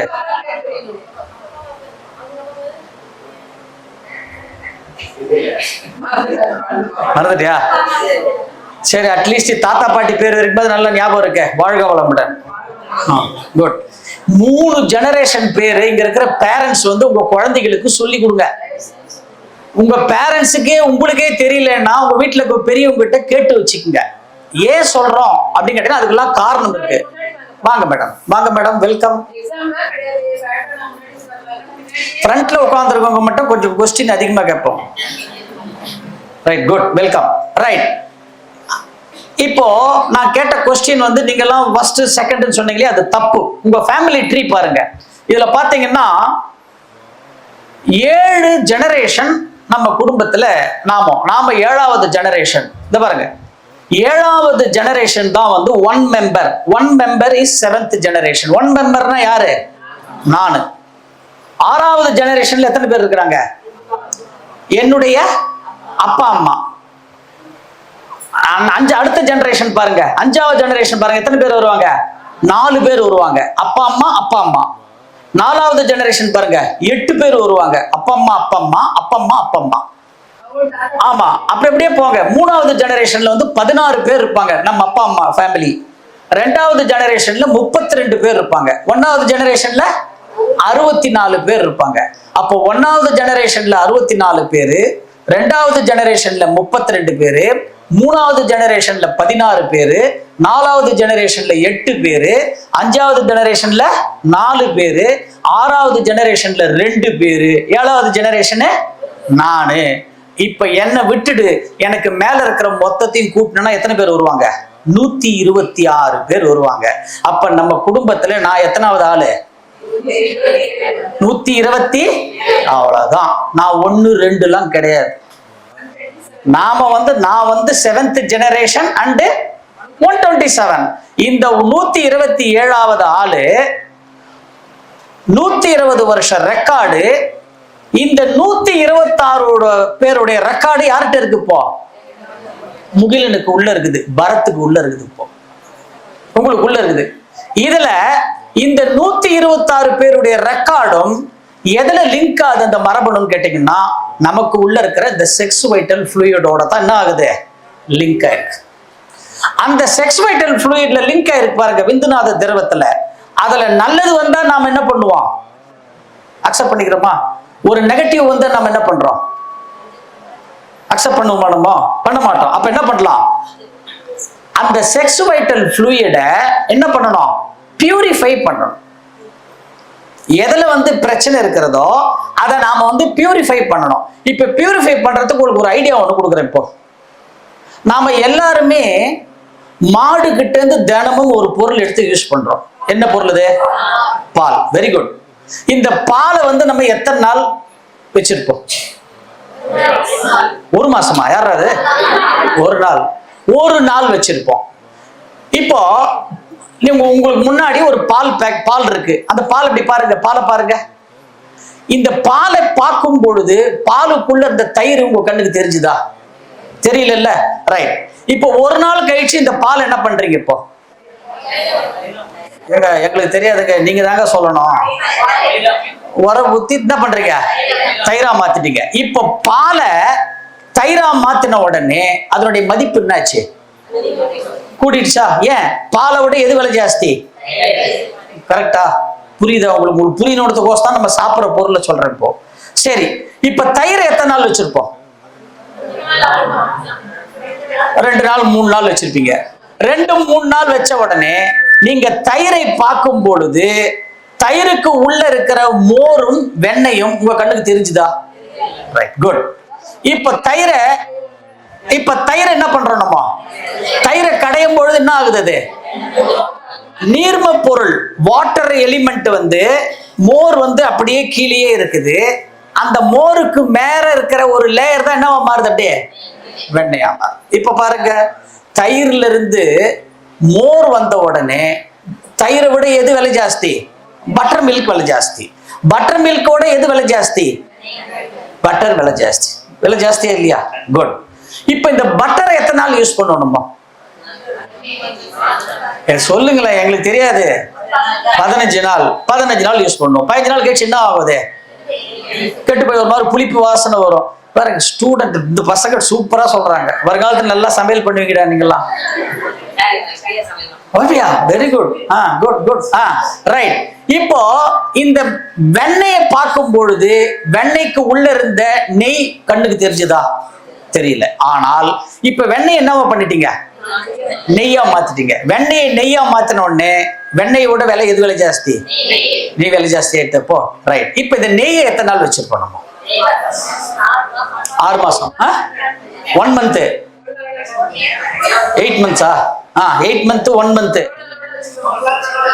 ஒரு நாள் வச்சுக்கலாமா? நெய் எத்தனை நாள் வச்சுப்பீங்க? கெடாது. எத்தனை நாளுக்கு? எத்தனை வருஷம் வரைக்கும் கெடாது? எப்பவுமே கெடாதா?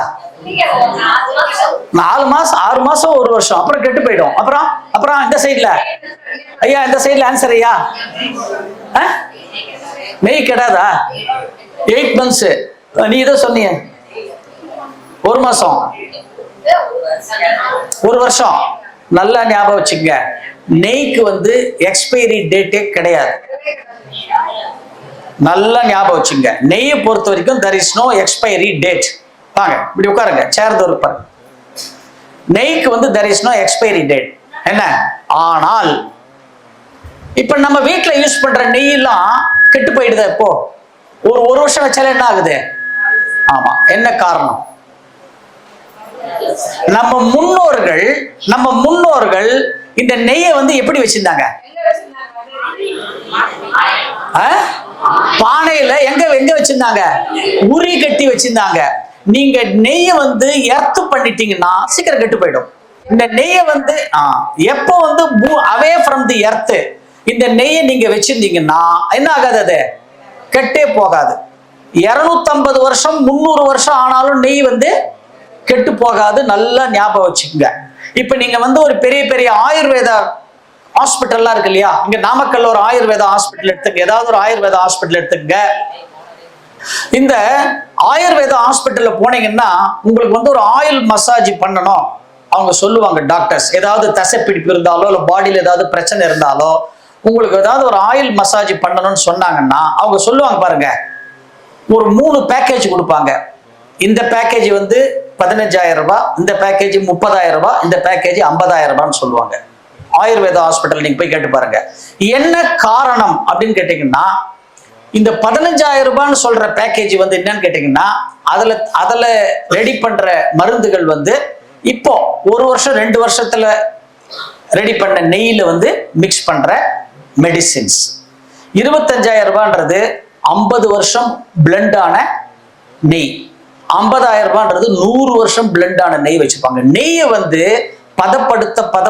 பதப்படுத்த அதனுடைய மூலிகை தன்மை என்ன ஆகும்? மெடிசினல் வேல்யூ இன்னும் ஆகாதுக்கு அதிகமாகும். ரைட். இப்ப அந்த கதையை முடிச்சிடலாம், நமக்குள்ள வரலாம். இப்போ ஒரு பால் 40 ரூபாய் இருக்கிற ஒரு பால் 1000 ரூபாய் இருக்கிற நெய்யா எப்படி மாறுது பாத்தீங்களா? அது எதனால மாறித்தது? அதை பதப்படுத்த அதனுடைய மதிப்பு என்னாச்சு? கூடிடுச்சு. அது போல ஒரு மாட்டுக்கிட்ட இருந்து எடுக்கிற ஒரு திரவம் பதப்படுத்த அதனுடைய மதிப்பு எப்படி ஒரு விலை மதிப்பு வேல்யூவே பிக்ஸ் பண்ண முடியாத லெவலுக்கு இயர்ஸ் டுகெதர் போகுதோ, அதே போல நமக்கு உள்ள இருக்கிற ஒரு திரவம் தான். என்ன திரவம் அது? விந்துநாத திரவம். அந்த விந்துநாத திரவம் என்ன ஆகுது? நாம் சாப்பிடுற சாப்பாடு தான் என்னவா மாறுது? அங்க எப்படி பால், தயிர், மோர், வெண்ணெய், நெய் போகுதோ அதே போலதான் இங்க என்னவா மாறுது? நம்ம சாப்பிடுற உணவு ரசமாகி, ரத்தமாகி, தசையாகி, கொழுப்பாகி, எலும்பாகி, மஜ்ஜையாகி, கடைசியில் என்னவா மாறுது? விந்துநாத திரவமாக மாறுகிறது. அதே மாதிரி ஒரு ப்ராசஸ் நமக்குள்ள நடக்கிறது. அப்ப நமக்குள்ள இங்கேயாவது இந்த பாலை மோரா தயிராக்குறது, தயிர், மோர், வெண்ணெய், நெய்லாம் பண்றதெல்லாம் யாரு? நாம பண்றோம். ஆனா உள்ளுக்குள்ள பண்றது யாரு? நமக்குள்ள தானாவே அது நடக்கிறது. தானாகவே தானா நடந்துருமா? நடத்துறது யார்? அது நமக்கு உள்ள இருக்கிற இறைவன் தான் என்ன பண்றாரு, அத நடக்குது. நம்ம என்னத்தான் விஞ்ஞானத்தை பத்தி பேசினாலும் விஞ்ஞானம் வந்து ஒரு இடத்துல வந்து என்ன ஆயிடும், அப்படியே நின்றுடும். நீ நம்ம எவ்வளவு சயின்ஸை பத்தி பேசுறோம்ல, எவ்வளவு டெக்னாலஜி பத்தி பேசுறோம். நம்ம வீட்டுல ஒரு மிக்ஸி இருக்கு இல்லையா, மிக்ஸி வந்து விஞ்ஞானத்தோட கண்டுபிடிப்பு தானே, ரைட், குட். இப்ப அதையே எடுத்துக்கலாம். இப்போ உங்க கையில வந்து நான் வந்து 2 இட்லி கொடுக்குறேன், சாப்பிடுங்க சார். இப்போ இந்த 2 இட்லி சாப்பிட்டுருங்க.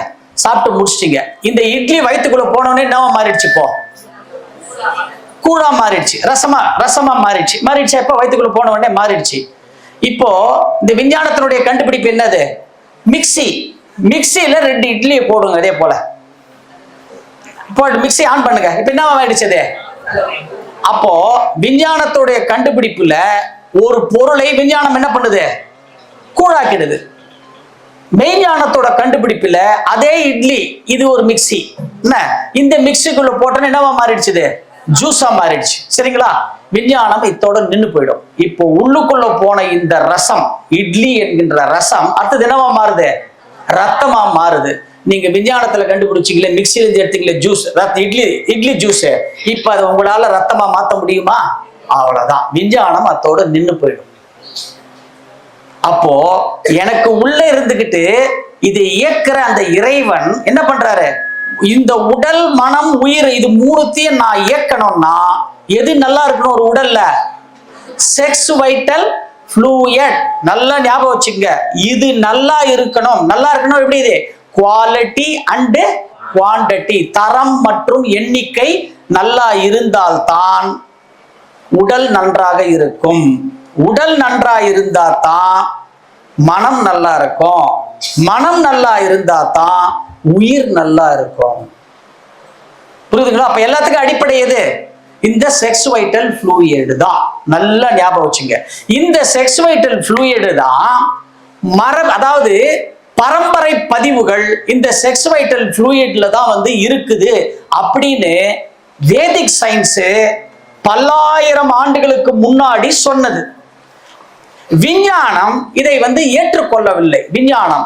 ஆனால் விஞ்ஞானம் இதை எப்ப கண்டுபிடிச்சதுன்னு கேட்டீங்கன்னா, டிசம்பர் மாசம் 2017 வருஷம் தான் விஞ்ஞானம் வேத அறிவியல் சொல்வது உண்மை என்பதை கண்டுபிடித்து ஒரு அறிக்கை விட்டது. ரிவர்ஸ்ல போங்க, பாருங்க, ரிவர்ஸ்ல போங்க.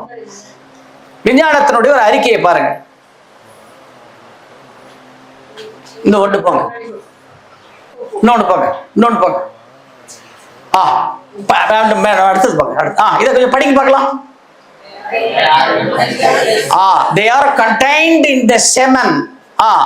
The main difference between sperm and semen is that sperm is the only cellular component of the semen, whereas semen is the liquid carrier of sperms.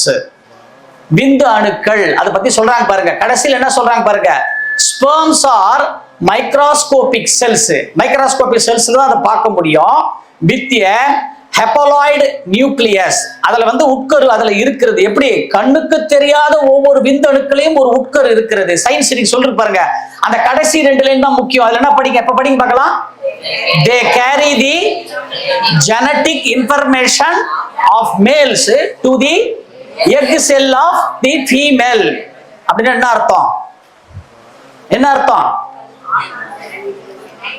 விந்து அணுக்களில் இருந்துதான் ஜெனட்டிக் இன்ஃபர்மேஷன் என்னது, பரம்பரை பதிவுகள் என்ன அர்த்தம்? இன்னைக்கு டாக்டர் சொல்றாரு இல்லையா, இப்ப நீங்க ஹாஸ்பிட்டலுக்கு போய் உங்களுக்கு ஒரு டெஸ்ட் பண்ணீங்கன்னா சுகர் இருக்குன்னு கேட்டா டாக்டர் என்ன கேட்பாரு, அப்பாவுக்கு இருக்கா அம்மாவுக்கு இருக்கா? இது வந்து 2025 வரைக்கும் தான். 2025 வரைக்கும் என்ன கேட்டாங்க, அப்பாவுக்கு இருக்கா, அம்மாவுக்கு இருக்கா, தாத்தாவுக்கு இருக்கா, பாட்டிக்கு இருக்கா, 4 தான் கேட்டாங்க. 2026 மெடிக்கல் சயின்ஸ் ஒரு ஸ்டெப் மேல போயிட்டாங்க. இப்ப அந்த லிஸ்ட்ல இன்னும் 2 பேரை சேர்த்துட்டாங்க. யாரு? உங்க அத்தைக்கு இருக்குதா, உங்க தாய் மாமாவுக்கு இருக்கா? உங்க அத்தைக்கும் தாய் மாமாவுக்கும் இருந்ததுன்னா யாருக்கு வரும், நமக்கும் வரும். இப்ப அந்த ஜீன்ல ஆராய்ச்சி அடுத்தடுத்த லெவல் போய்கிட்டே இருக்கு இன்னைக்கு சயின்ஸ். ஆனால் சயின்ஸ் எங்க போனாலும் ஒரு இடத்துல வந்து என்ன ஆயிடும், நின்றுடும். அந்த நிக்கிற இடம் இன்னும் சயின்ஸுக்கு தெரியல. நாம இங்க உதாரணத்துக்கு ஒரு மிக்சியை சொன்னோம். ஆனா அது உடம்புக்குள்ள போய் வந்து ஒரு விஞ்ஞானத்தால ஒரு இட்லியை கூழாக்கி அந்த இட்லியில இருந்து ஒரு பிளட் வந்து விஞ்ஞானத்தால என்னைக்குமே பண்ண முடியாது. அது உண்மைதானே அது. ஆனால் உடம்புக்குள்ள போச்சுன்னா அது என்னவா மாறிடுச்சது? ரசமா மாறுது. ரசத்துல இருந்து ரத்தமா மாறுது. ரத்தத்துல இருந்து தான் என்ன பிரியுது? அதுல இருந்து அந்த ரத்தத்துல இருந்து என்ன பண்ணுது? அதுல வந்து ஃபர்ஸ்ட் வந்து எது எடுக்குது? ரத்தத்துல தான் குளுக்கோஸ் எடுக்குது, இன்சுலின் எடுத்துருது. அது போகத்தான் வந்து ஆர்பிசி, டபிள்யூபிசி, சிபிசி, டிபிசி அது எல்லாமே அதுல வரும். அது போகத்தான் என்ன வருது? அதுல இருக்கிற மசில்ஸ் ஸ்ட்ரென்தனிங்க்கு மூவ்மெண்ட்டுக்கு அது எடுக்குது. அது போக அதுல இருக்கிற ஆயில் தான் எது எடுக்குது? ஃபேட்டு, கொழுப்பு எடுக்குது. அந்த ஆயில் போயிடுச்சுன்னா இந்த இட்லியில இருந்து அதுல இருக்கிறது வெறும் சுண்ணாம்பு மட்டும்தான். சுண்ணாம்பை யார் வந்து எடுக்குது? போன்ஸ் வந்து எடுக்குது. அந்த சுண்ணாம்பையும் வந்து பியூரிஃபை பண்ணாதான் மேரோஸ், மஜ்ஜை, ஜாயிண்ட், போன் ஜாயின்ஸ்ல இருக்கிற மஜ்ஜை அண்ட் பிரெயின்ல இருக்கிற பிரெயின் வந்து எதனால் ஆனது? மஜ்ஜையினால் ஆனது. அதுல அதையும் தாண்டிதான் செக்ஸ் வைட்டல் ஃப்ளூயிட். நாம சாப்பிட்ற உணவு 3.5 மணி நேரத்துல ரசமாகி, ரத்தமாகி, தசையாகி, கொழுப்பாகி, எலும்பாகி, மஜ்ஜையா மாறிடும்.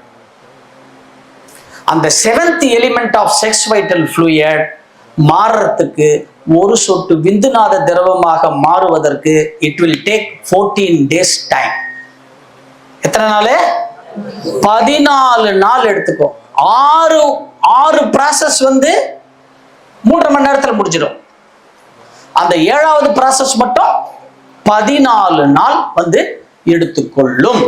அந்த 14வது நாள் எடுத்துக்கொள்ளும்னா அதைத்தான் நாம இப்ப சொல்றோம் பாருங்க. இதுதான் வந்து அந்த ஸ்பெர்ம் அண்ட் செமனுக்கு வித்தியாசம் எல்லாம் இங்க காமிச்சிருக்கோம். பின்னாடி எக்ஸ்பிளைன் பண்றோம். போங்க இன்னொன்னு போங்க. இது பார்த்துட்டோம். இப்போ அடுத்தது போங்க. போலாம். இந்த இடத்துல பாருங்க. இது முன்னாடி இது பாருங்க. இது என்ன போட்டிருக்கு பாருங்க? Transfer of records. அதாவது ஜெனட்டிக் இன்ஃபர்மேஷனை வந்து இந்த விந்துநாதம் தான் வந்து கடத்துது. ஆண் கிட்ட இருக்கிற விந்துல இருக்கிற ஜெனட்டிக் இன்ஃபர்மேஷன் பெண்ணுகிட்ட இருக்கிற அந்த ஓவரியில இருக்கிற அந்த இன்ஃபர்மேஷன் என்ன ஆகுது? போய் ரெண்டும் மிக்ஸ் ஆகும் பொழுதுதான் ஒரு உயிர் அந்த இடத்துல உற்பத்தி ஆகிறது. அப்பாவும் அம்மாவும் ஒன்று சேரும் பொழுது அந்த 2 பேருடைய லிக்விடும் ஒன்று சேர்ந்த இடத்துல நல்லா ஞாபகம் வச்சுக்கோங்க. ஒரு ஆண் பெண் 2 பேரும் இணைந்த நாள்ல இருந்து அந்த நேரத்திலிருந்து 4வது நாளே டே 4 நல்லா ஞாபகம் வச்சுங்க. 4வது நாளே ஒரு அம்மா வயித்துல ஒரு கரு உருவாயிடுச்சுன்னா அந்த கருவுக்கு வந்து there is no records. தலைமுறை பதிவுகள் எதுவுமே அதுல இருக்காது. ஏன்னா கரு உருவாகி 60 நாளைக்குள்ள என்னவாயிடாது? செதஞ்சு போயிடும். புதுசா கல்யாணம் ஆனவங்கள பாத்தீங்கன்னா டேட் தள்ளி போகும். அவங்க வந்து கன்சீவ் ஆயிட்டான்னு நினைச்சுட்டே இருப்பாங்க. ஆனா அதுக்குள்ள என்ன ஆயிடும்? அதுக்கப்புறம் அவங்களுக்கு பீரியட்ஸ் வந்துடும். டேட்ஸ் அது வந்து செதஞ்சு போயிடும். ஸோ 4வது நாள் உருவார கருவுக்கு வந்து there is no genetic records. அதனுடைய பதிவு என்னன்னு கேட்டீங்கன்னா ஒரு தாயினுடைய தந்தையினுடைய வயிற்றுலையும் இருக்கணும், ஒரு தாயினுடைய வயிற்றுலையும் இருந்து அங்க வந்து ஒரு கருவா உருவாகி 60 நாளைக்குள்ள செதஞ்சு போயிடணும். அவ்வளவுதான் அதனுடைய கர்மா, ரெக்கார்ட்ஸ், விதி. அதான் விதி, ஃபேட்னு நம்ம சொல்லுவோம். இதே கரு இணைஞ்சதுல இருந்து டே 7 7வது நாள் வந்ததுன்னா அது என்ன பண்ணும் அப்படின்னு கேட்டீங்கன்னா கரு உருவாகி 91வது நாள் அம்மாவனுடைய வயிற்றுல என்ன வந்துடுறதுக்கு? ஹார்ட் பீட் வந்துடும். நமக்கெல்லாம் 91வது நாள் தான் என்ன வருது? ஹார்ட் பீட்டே வரும். 91வது நாள் ஹார்ட் பீட் வந்துடும். அந்த ஹார்ட் பீட் வந்த பிறகு கொஞ்சம் வளரும். அது 5 மாசம் 5.5 மாசம் அப்படி வளர்ந்து உடனே என்ன ஆயிடும் கேட்டீங்கன்னா அதுக்கும் there is no records. அந்த 5.5 மாசத்துல அபார்ஷன் சொல்றோம் பாருங்க, அபார்ட் ஆயிடுது பாருங்க. இந்த அபார்ட் ஆற கருலாம் வந்து 7வது நாள் உருவான கரு. அதுக்கும் there is no records. Right. இப்போ 3வது ஒண்ணு இருக்கு. அப்பா அம்மா இணைந்து டே 14 14வது நாள் ஒரு கரு உருவாகும். அந்த 14வது நாள் உருவான கரு தான் இங்க இருக்கிற முகிலன், இங்க இருக்கிற பரத். நீங்க 2 பேர் மட்டும் இல்ல, நாம எல்லாருமே எத்தனாவது நாள் உருவான கரு? 14வது நாள் உருவான கரு. நாம அத்தனை பேருமே இங்க இருக்கிறவங்க. இந்த 14வது நாள் உருவான கரு இருக்கு பாருங்க, இதுதான் நாமம். எக்ஸ்ட்ராடினரி கரு. சிலது என்ன ஆகும் கேட்டீங்கன்னா தந்தை தாய் இணைந்து 17வது நாள் உருவாகும். அது ரொம்ப எக்ஸ்ட்ராடினரி. இந்த 17வது நாள் எந்த கரு உருவாகிறதோ அந்த கருதான் பிற்காலத்திலே இந்த பிரபஞ்சத்திலே மகான்களாக அவதரிக்கிறார்கள். புரியுதுங்களா? இப்ப இந்த மகான்கள்லாம் இந்த பிரபஞ்சத்துல வந்தாங்கன்னா அவங்க எல்லாம் எத்தனாவது நாள் உருவான கரு? 17வது நாள். நாமெல்லாம் 14வது நாள். நல்லா ஞாபகம் வச்சுங்க. இதுல என்னன்னு கேட்டீங்கன்னா, இந்த 14வது நாள் உருவான கருவுக்கும் 17வது நாள் உருவான கருவுக்கும் என்ன உண்டு? பதிவுகள் உண்டு.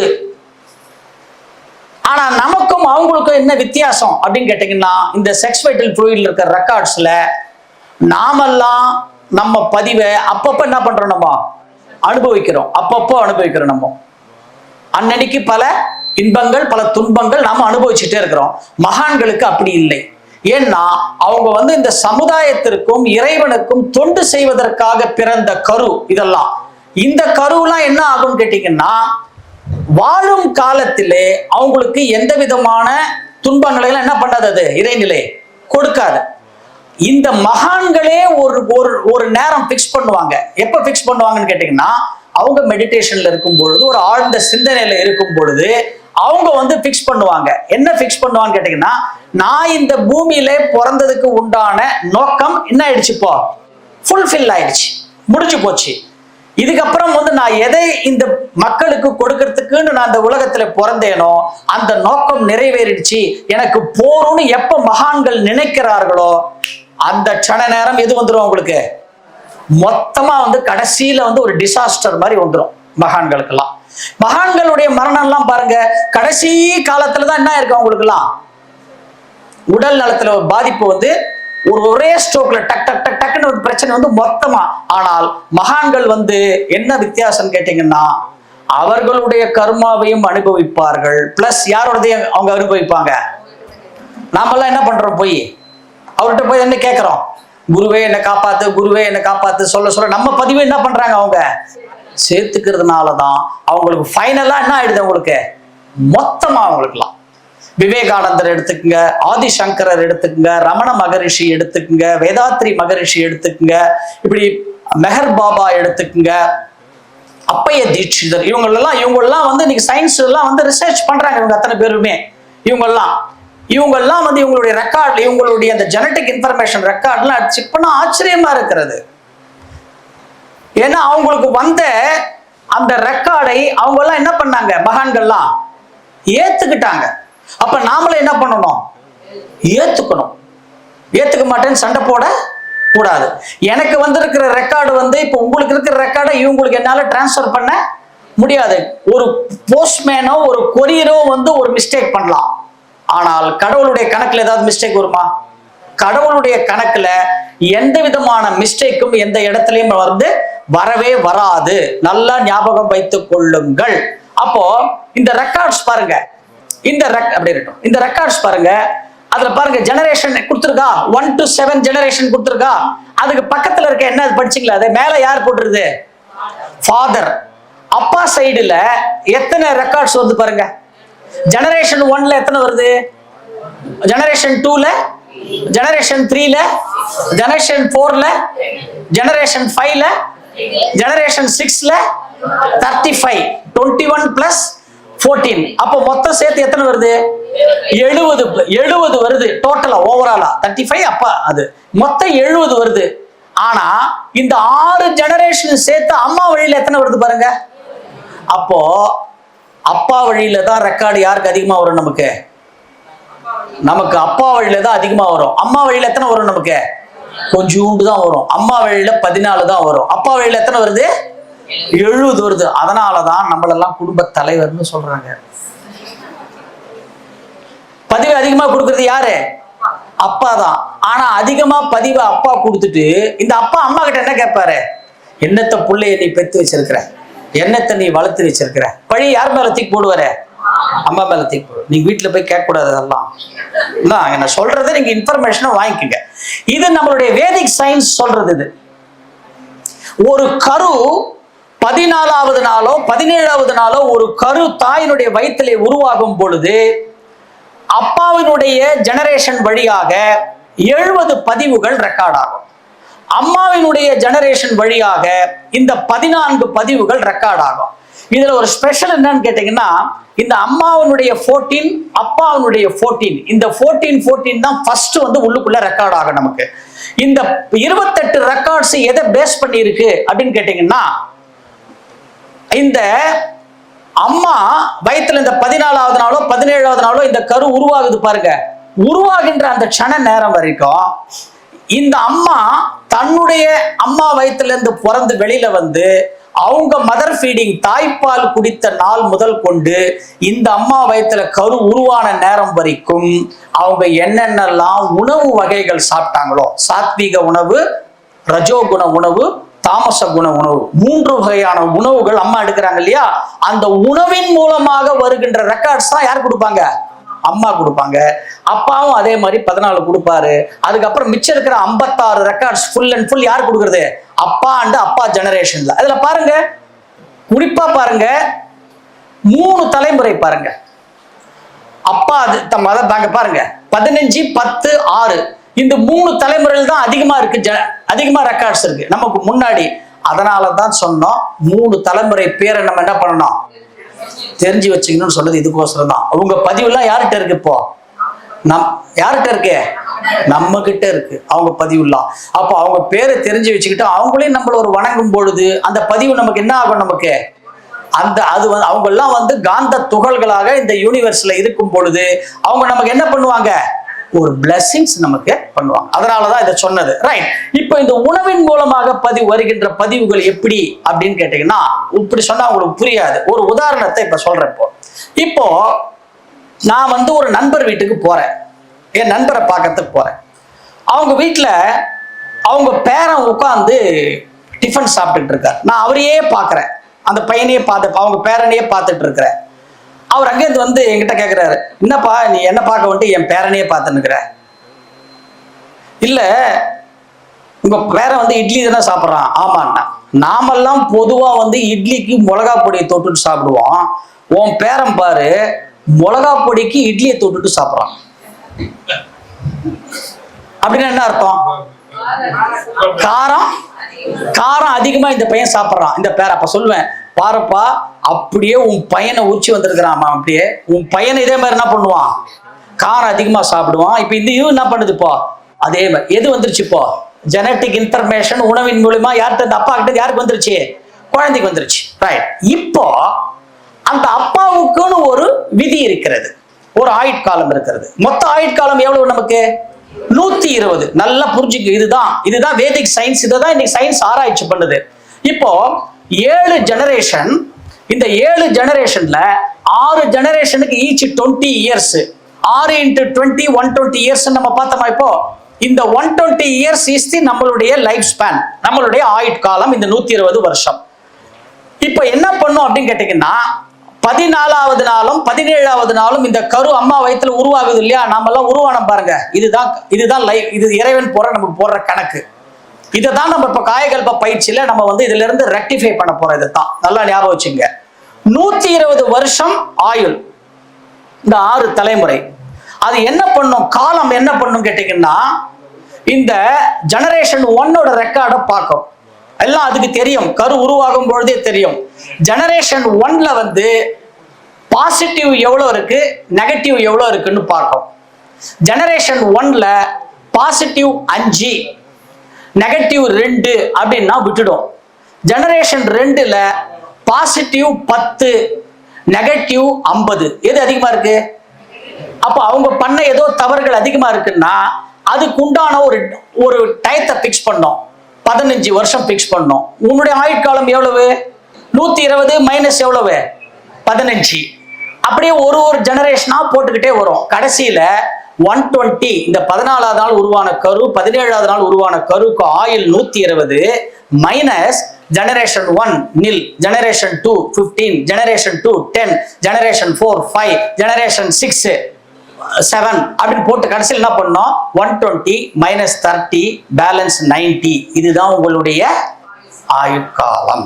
இதுதான் ஒரு ஆரோஸ்கோப்போட பிக்ஸ் பண்றாங்க பாருங்க. இந்த ஜாதகருடைய தோராயமான ஆயுள் 90. ஜாதக புஸ்தகத்தெல்லாம் போட்டிருப்பாங்க, பார்த்துருக்கீங்களா? இதை வச்சுதான் இப்படிதான் வந்து இதை வந்து ஃபிக்ஸ் பண்றாங்க. ஆனால் இந்த 90 ஃபிக்ஸ் பண்றத கூட அதையே நாம என்ன பண்றோம்? குறைச்சிடுறோம். எதனால குறைக்கிறோம்? வேகமான வாழ்க்கை, பரபரப்பான வாழ்க்கை, மனதிற்கு அழுத்தத்தை தரக்கூடிய ஒரு வாழ்க்கையை வாழ்ந்து நாம என்ன பண்றோம்? அதையே நாமளே குறைச்சிடுறோம்.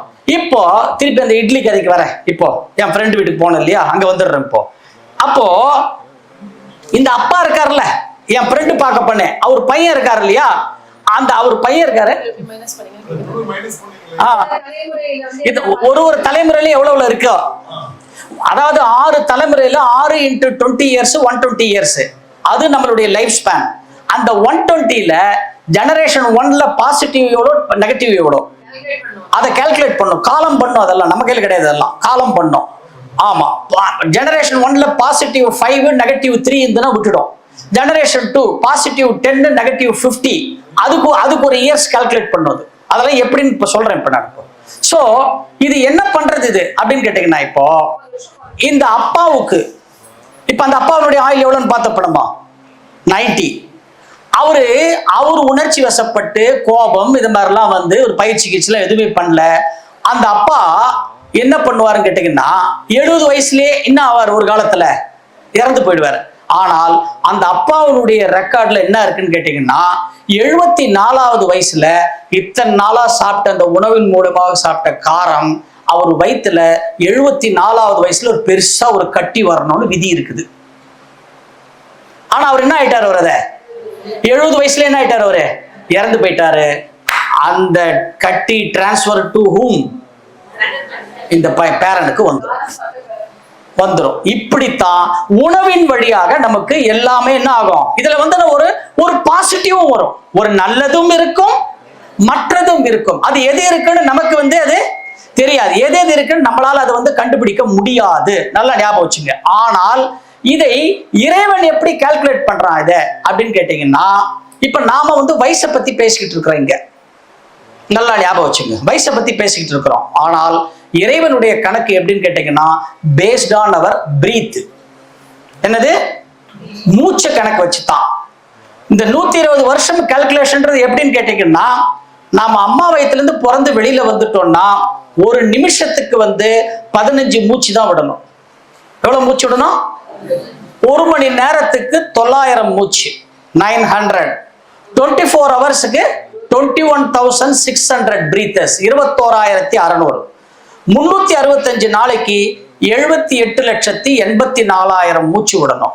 120 வருஷத்துக்கு 94,60,80,000 மூச்சு கடவுள் நமக்கு கொடுத்திருக்கிற கேரண்டி பர்த் சர்டிபிகேட். நாமக்கல் கார்பரேஷன்ல கொடுத்தது இல்ல, கடவுள் கொடுத்த பர்த் சர்டிபிகேட். அந்த கடவுள் கொடுத்த பர்த் சர்டிபிகேட்ல என்ன இருக்கு அப்படின்னு கேட்டீங்கன்னா, இந்த முகிலன்றவரு உங்களதான், இந்த முகிலன்றவரு 10,80,33,123வது பிரீத்தில் வந்து இங்க வந்து காயகல்ப பயிற்சிக்கு உட்காரணும். 22,30,50,136வது பிரீத்துல இவர் வந்து ஒரு பொண்ணு கழுத்துல தாலி கட்டணும். ஐயா சிரிங்க, நல்ல சிரிங்க. 35,08,10,133வது மூச்சுல இவருக்கு ஒரு பையன் பிறக்கணும். அப்போ இறைவனுடைய கணக்கு எல்லாமே எப்படி? Based on breath. இப்ப பாருங்க, நம்ம கணக்கு சொல்றதுக்குள்ளே எத்தனை பிரீத் போயிடுச்சு பாத்தீங்களா நமக்கு. இதுதான் காலம் நம் கையில் இல்லை. இப்படித்தான் நம்மளுடைய மொத்த பரம்பரை ரெக்கார்ட்ஸும் நமக்குள்ள வந்து பதிவாகிறது. இந்த ரெக்கார்ட்ஸினுடைய மொத்தம் நம்ம எங்க இருக்கிறது? இந்த SVF tank, sex vital fluid tank, அதுல தான் வந்து அத்தனையும் ஜெனட்டிக் சென்டர், கரு மையம், பிளாக் பாக்ஸ் ஆஃப் அவர் பாடி, அந்த இடத்துல தான் அத்தனையும் ரெக்கார்டும் இருக்கு. அந்த ரெக்கார்டுக்கு இன்னொரு பேர் என்னன்னு கேட்டீங்கன்னா, வேதிக் சயின்ஸ் சொல்றது திரிகால ஞானி. சான்ஸ்கிரிட்ல என்ன சொல்றது? அது திரிகாலம். சான்ஸ்கிரிட்ல 3ன்னு சொன்னா எத்தனை? 3 காலங்கள்.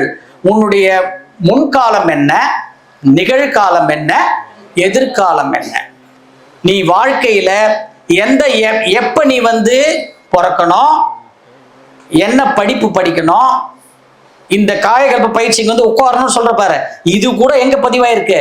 அங்க பதிவாயிருக்கு. எங்க வேலைக்கு போகணும், எப்ப கல்யாணம் நடக்கணும், எனக்கு வந்து அந்த கல்யாணம் எனக்கு வந்து அரேஞ்சு மேரேஜா லவ் மேரேஜா, அரேஞ்சு மேரேஜா லவ் மேரேஜா, எத்தனை குழந்தைங்க பிறக்கணும், அந்த குழந்தைங்க எப்பப்ப பிறக்கணும், நான் எப்ப வீடு வாங்கணும், எப்ப நான் கார் வாங்கணும், இதெல்லாம் பாசிட்டிவ்.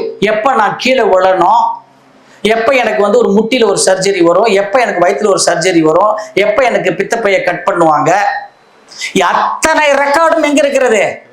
நம்முடைய கருமையத்திலே பதிவாகி இருக்கிறது. அந்த கருமையத்திலே பதிவாகி இருக்கின்ற அந்த ரெக்கார்ட்ஸை, அதுல இருக்கிற நெகட்டிவ்ஸை நம்ம என்ன பண்றோம்? காயகல்ப பயிற்சி நம்ம செய்யும் பொழுது அந்த வித்துவை நம்ம என்ன பண்றோம்? சுத்தப்படுத்துறோம், தூய்மைப்படுத்துறோம். அந்த வித்துவை தூய்மைப்படுத்தும் பொழுது என்ன நடக்கும்? நமக்கு பிரச்சனை சால்வ் ஆயிடும். உங்களுக்கு ஒரு உதாரணம் ஒன்று சொல்லிடுறேன். இது நடந்தது ஒண்ணு. ஒரு குடும்பம் இருக்கிறது, எங்களுக்கு தெரிஞ்ச ஒரு குடும்பம் இருக்கிறது. அந்த குடும்பத்திலே நாங்களே வந்து தொடர்ந்து 7 மரணத்தை பார்த்திருக்கிறோம். எத்தனை மரணம்? 7 மரணம். 7 மரணமும் மாரடைப்பு. என்னது? மாரடைப்பு. 7 மரணமும் வயது 42. 7 மரணமும் வயது 42. 7 மரணமும் மாலை 6:30 to 7:30. இது ஒரு ஃபேமிலி, ஒரே ஃபேமிலியில் 42வது வயசு, சாயந்தரம் 6:30 to 7:30 ஹார்ட் அட்டாக். இது ஒரே ஃபேமிலியில கன்சிக்யூட்டிவா வந்து நடந்தது. ஆச்சரியமா இருந்தது. ஒரு 2 பேர் இருக்காங்க அந்த குடும்பத்துல. அதுல 2 பேருமே வந்து they are running on own company. கம்பெனியை முடிச்சுட்டு வெளியில வர்றாங்க.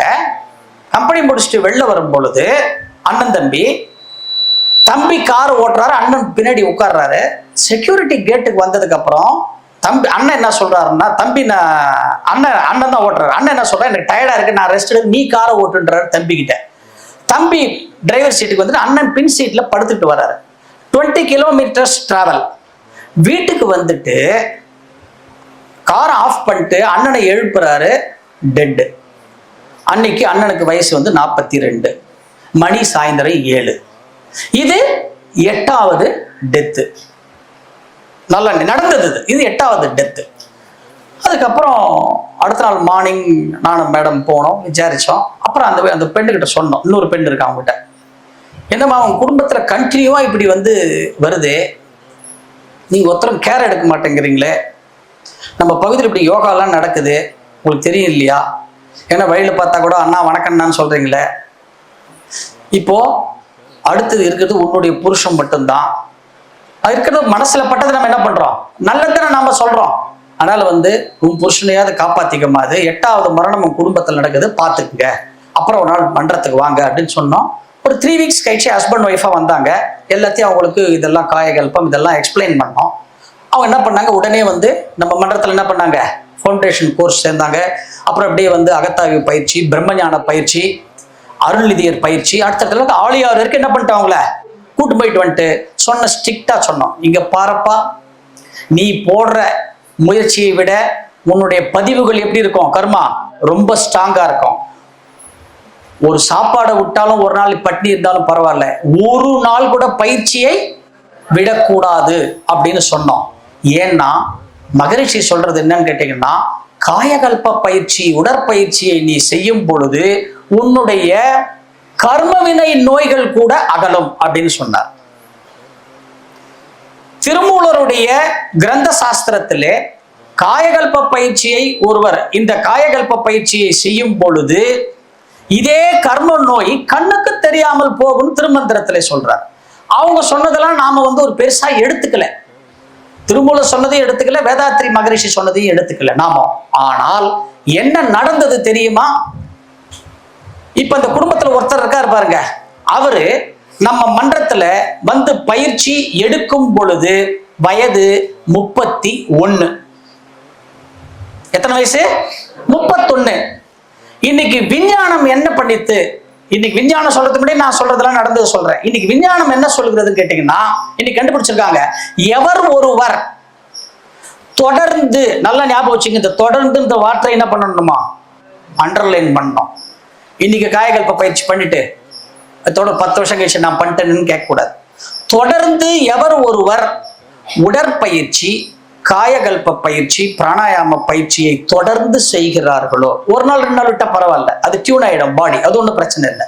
தொடர்ந்து செய்கிறார்களோ 9 வருடங்கள் தொடர்ந்து செய்தால், எத்தனை வருஷம்? 9 வருஷங்கள் தொடர்ந்து செய்தால், நீங்க வீட்டுக்கு போன உடனே போயிட்டு நீங்க கூகுள்ல போய் சர்ச் பண்ணோம், டெலோமியர்ஸ் இருக்கும். என்னது டெலோமியர்ஸ் அப்படின்னு நீங்க கூகுள்ல போய் சர்ச் பண்ணுங்க. எல்லாரும் போச்சுங்க, TELEMERE டெலோமியர்ஸ் அப்படின்னு போடுங்க, கூகுள்ல போடுங்க. என்ன வரும் அதுல? The end cap of the chromosome அப்படின்னு வரும். அதை பத்தி படிங்க, இன்ஃபர்மேஷன் கொட்டும். அதுதான் இந்த காயகல்பம், ஞாபகம் வச்சுக்க. இந்த விஞ்ஞானம் இன்னைக்கு என்ன சொல்கிறதுன்னு கேட்டீங்கன்னா, தொடர்ந்து 9 வருடங்கள் ஒருவர் பயிற்சி செய்தால் அந்த டெலோமியரினுடைய அந்த முடிவு வால் பகுதி 1 மில்லிமீட்டர் வளர்கிறது. எவ்வளவு மில்லிமீட்டர்? 1 மில்லிமீட்டர் வளர்கிறது.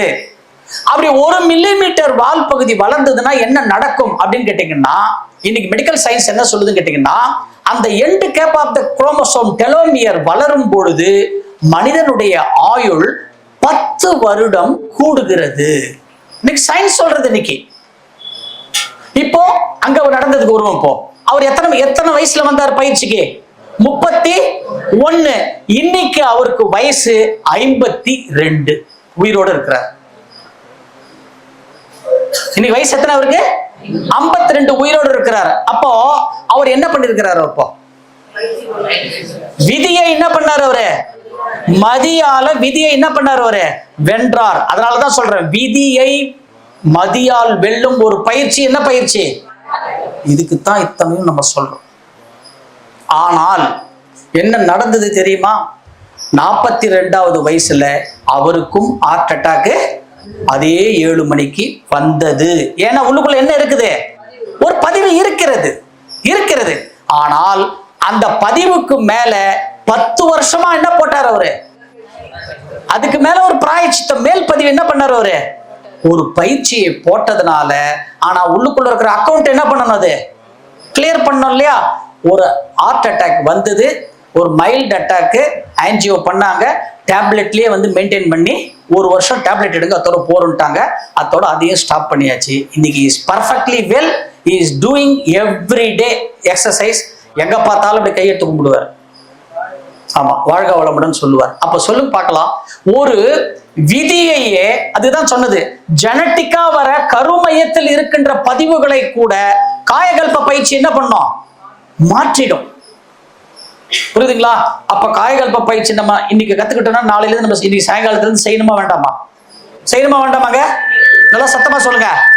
செய்ய வேண்டும். வைராக்கியமா எடுத்துக்கணும். புரியுதுங்களா? அப்போ இந்த செக்ஸ் வைட்டல் ஃப்ளூயிட் இருக்கு பாருங்க, இந்த செக்ஸ் வைட்டல் ஃப்ளூயிட் தான் இப்ப அதை பத்தி என்னன்னு சொல்றேன் பாருங்க. வாங்க அது போய் நெக்ஸ்ட்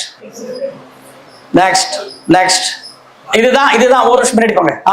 இதுதான் நம்ம இன்னைக்கு சயின்ஸ் ப்ரூஃப் பண்ணிருக்குது தான் பாருங்க. இந்த விந்து அணுக்கள், அதுதான் இங்க சொல்றோம். இங்க தேன் கொடுத்துட்டாலே இதுதான் காமன். இது விந்து அணுக்கள் கேரி தி ஜெனட்டிக் இன்ஃபர்மேஷன், பரம்பரை விஷயங்களை, பரம்பரை பதிவுகளை சுமந்து கொண்டு யாரு? ஆண் கிட்ட இருந்து எங்க போய் சேர்க்குது? To the egg cell of the female.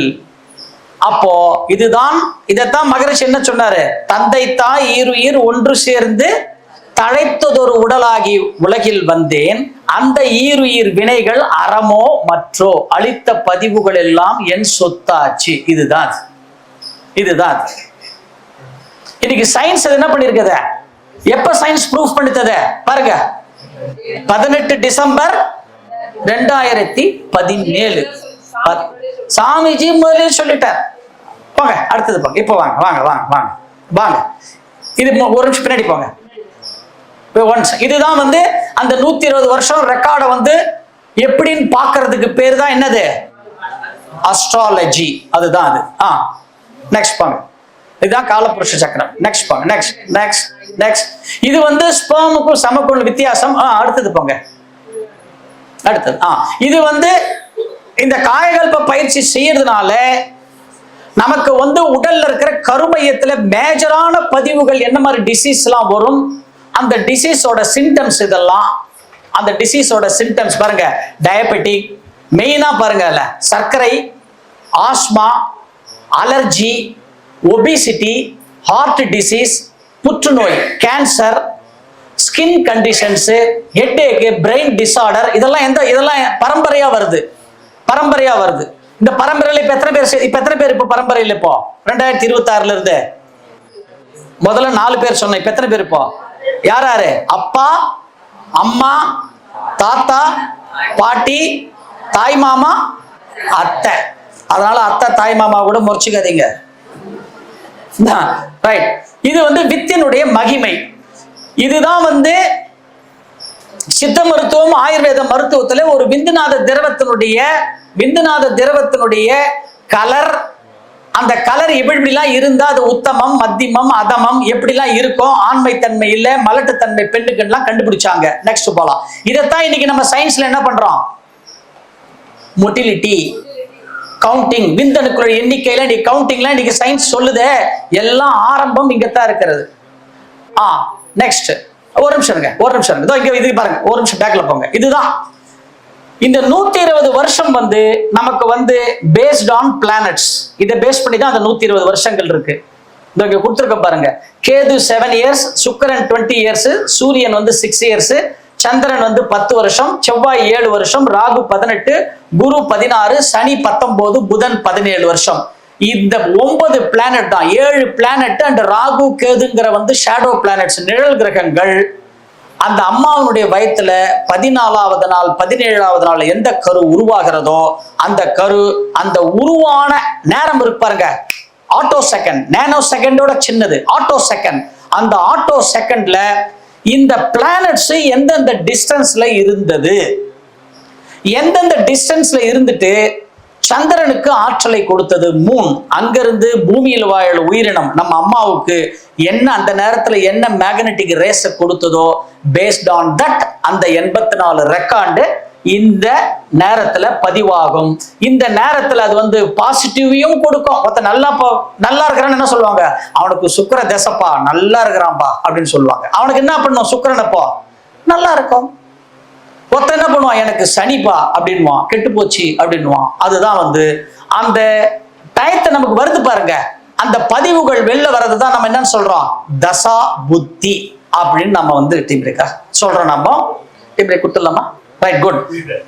தசா புத்தின்னு நம்ம வந்து சொல்றோம். இதுதான். நெக்ஸ்ட் ஒரு நிமிஷம், நெக்ஸ்ட் போங்க. இதோ போயிடலாம். நெக்ஸ்ட் இதுதான். ஒரு நிமிஷம் பின்னாடி போங்க.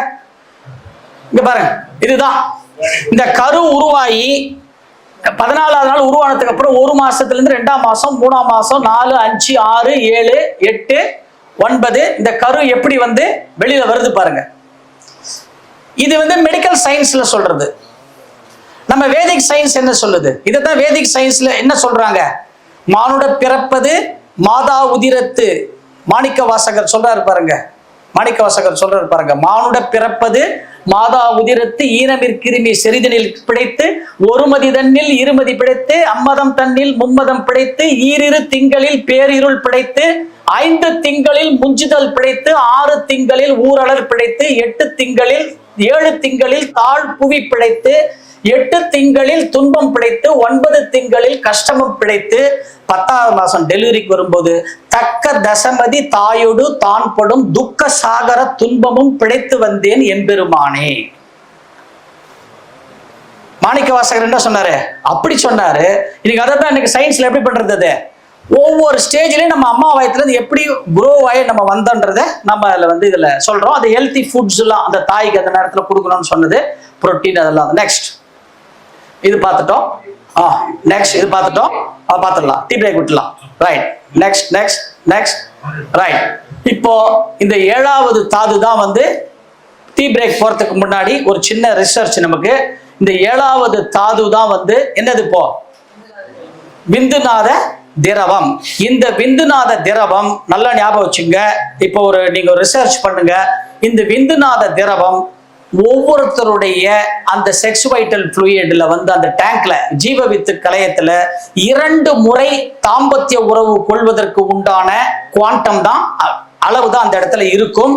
ஒரு முறை அது வெளியில போயிடுச்சுன்னா திருப்பி வந்து ஆஃப் டேங்க் வரத்துக்கு 14 நாள் எடுக்கும். நம்ம பார்த்தோம், எப்பவுமே அரை டேங்க் என்ன இருக்கணுங்க, ரிசர்வ் இருந்துகிட்டே இருக்கணும்.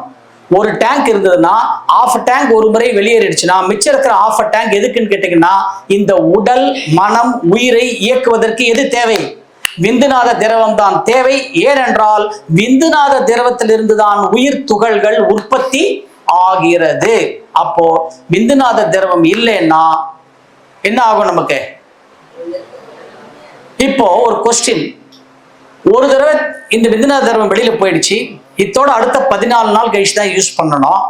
இது ப்ரொசீஜர். நாம உணர்ச்சி வசப்பட்டுட்டு அடுத்த 3 நாள்லயோ 1 வாரத்திலயோ இந்த விந்துநாத திரவத்தை யூஸ் பண்ணிட்டோம்னா இப்ப டேங்க் என்னவா எடுத்துப்போ, எம்டி ஆயிடுதா? இப்ப வாட் வில் ஹேப்பன்? வாழ்க வளமுடன், வாழ்க வையகம், வாழ்க வையகம், வாழ்க வளமுடன்.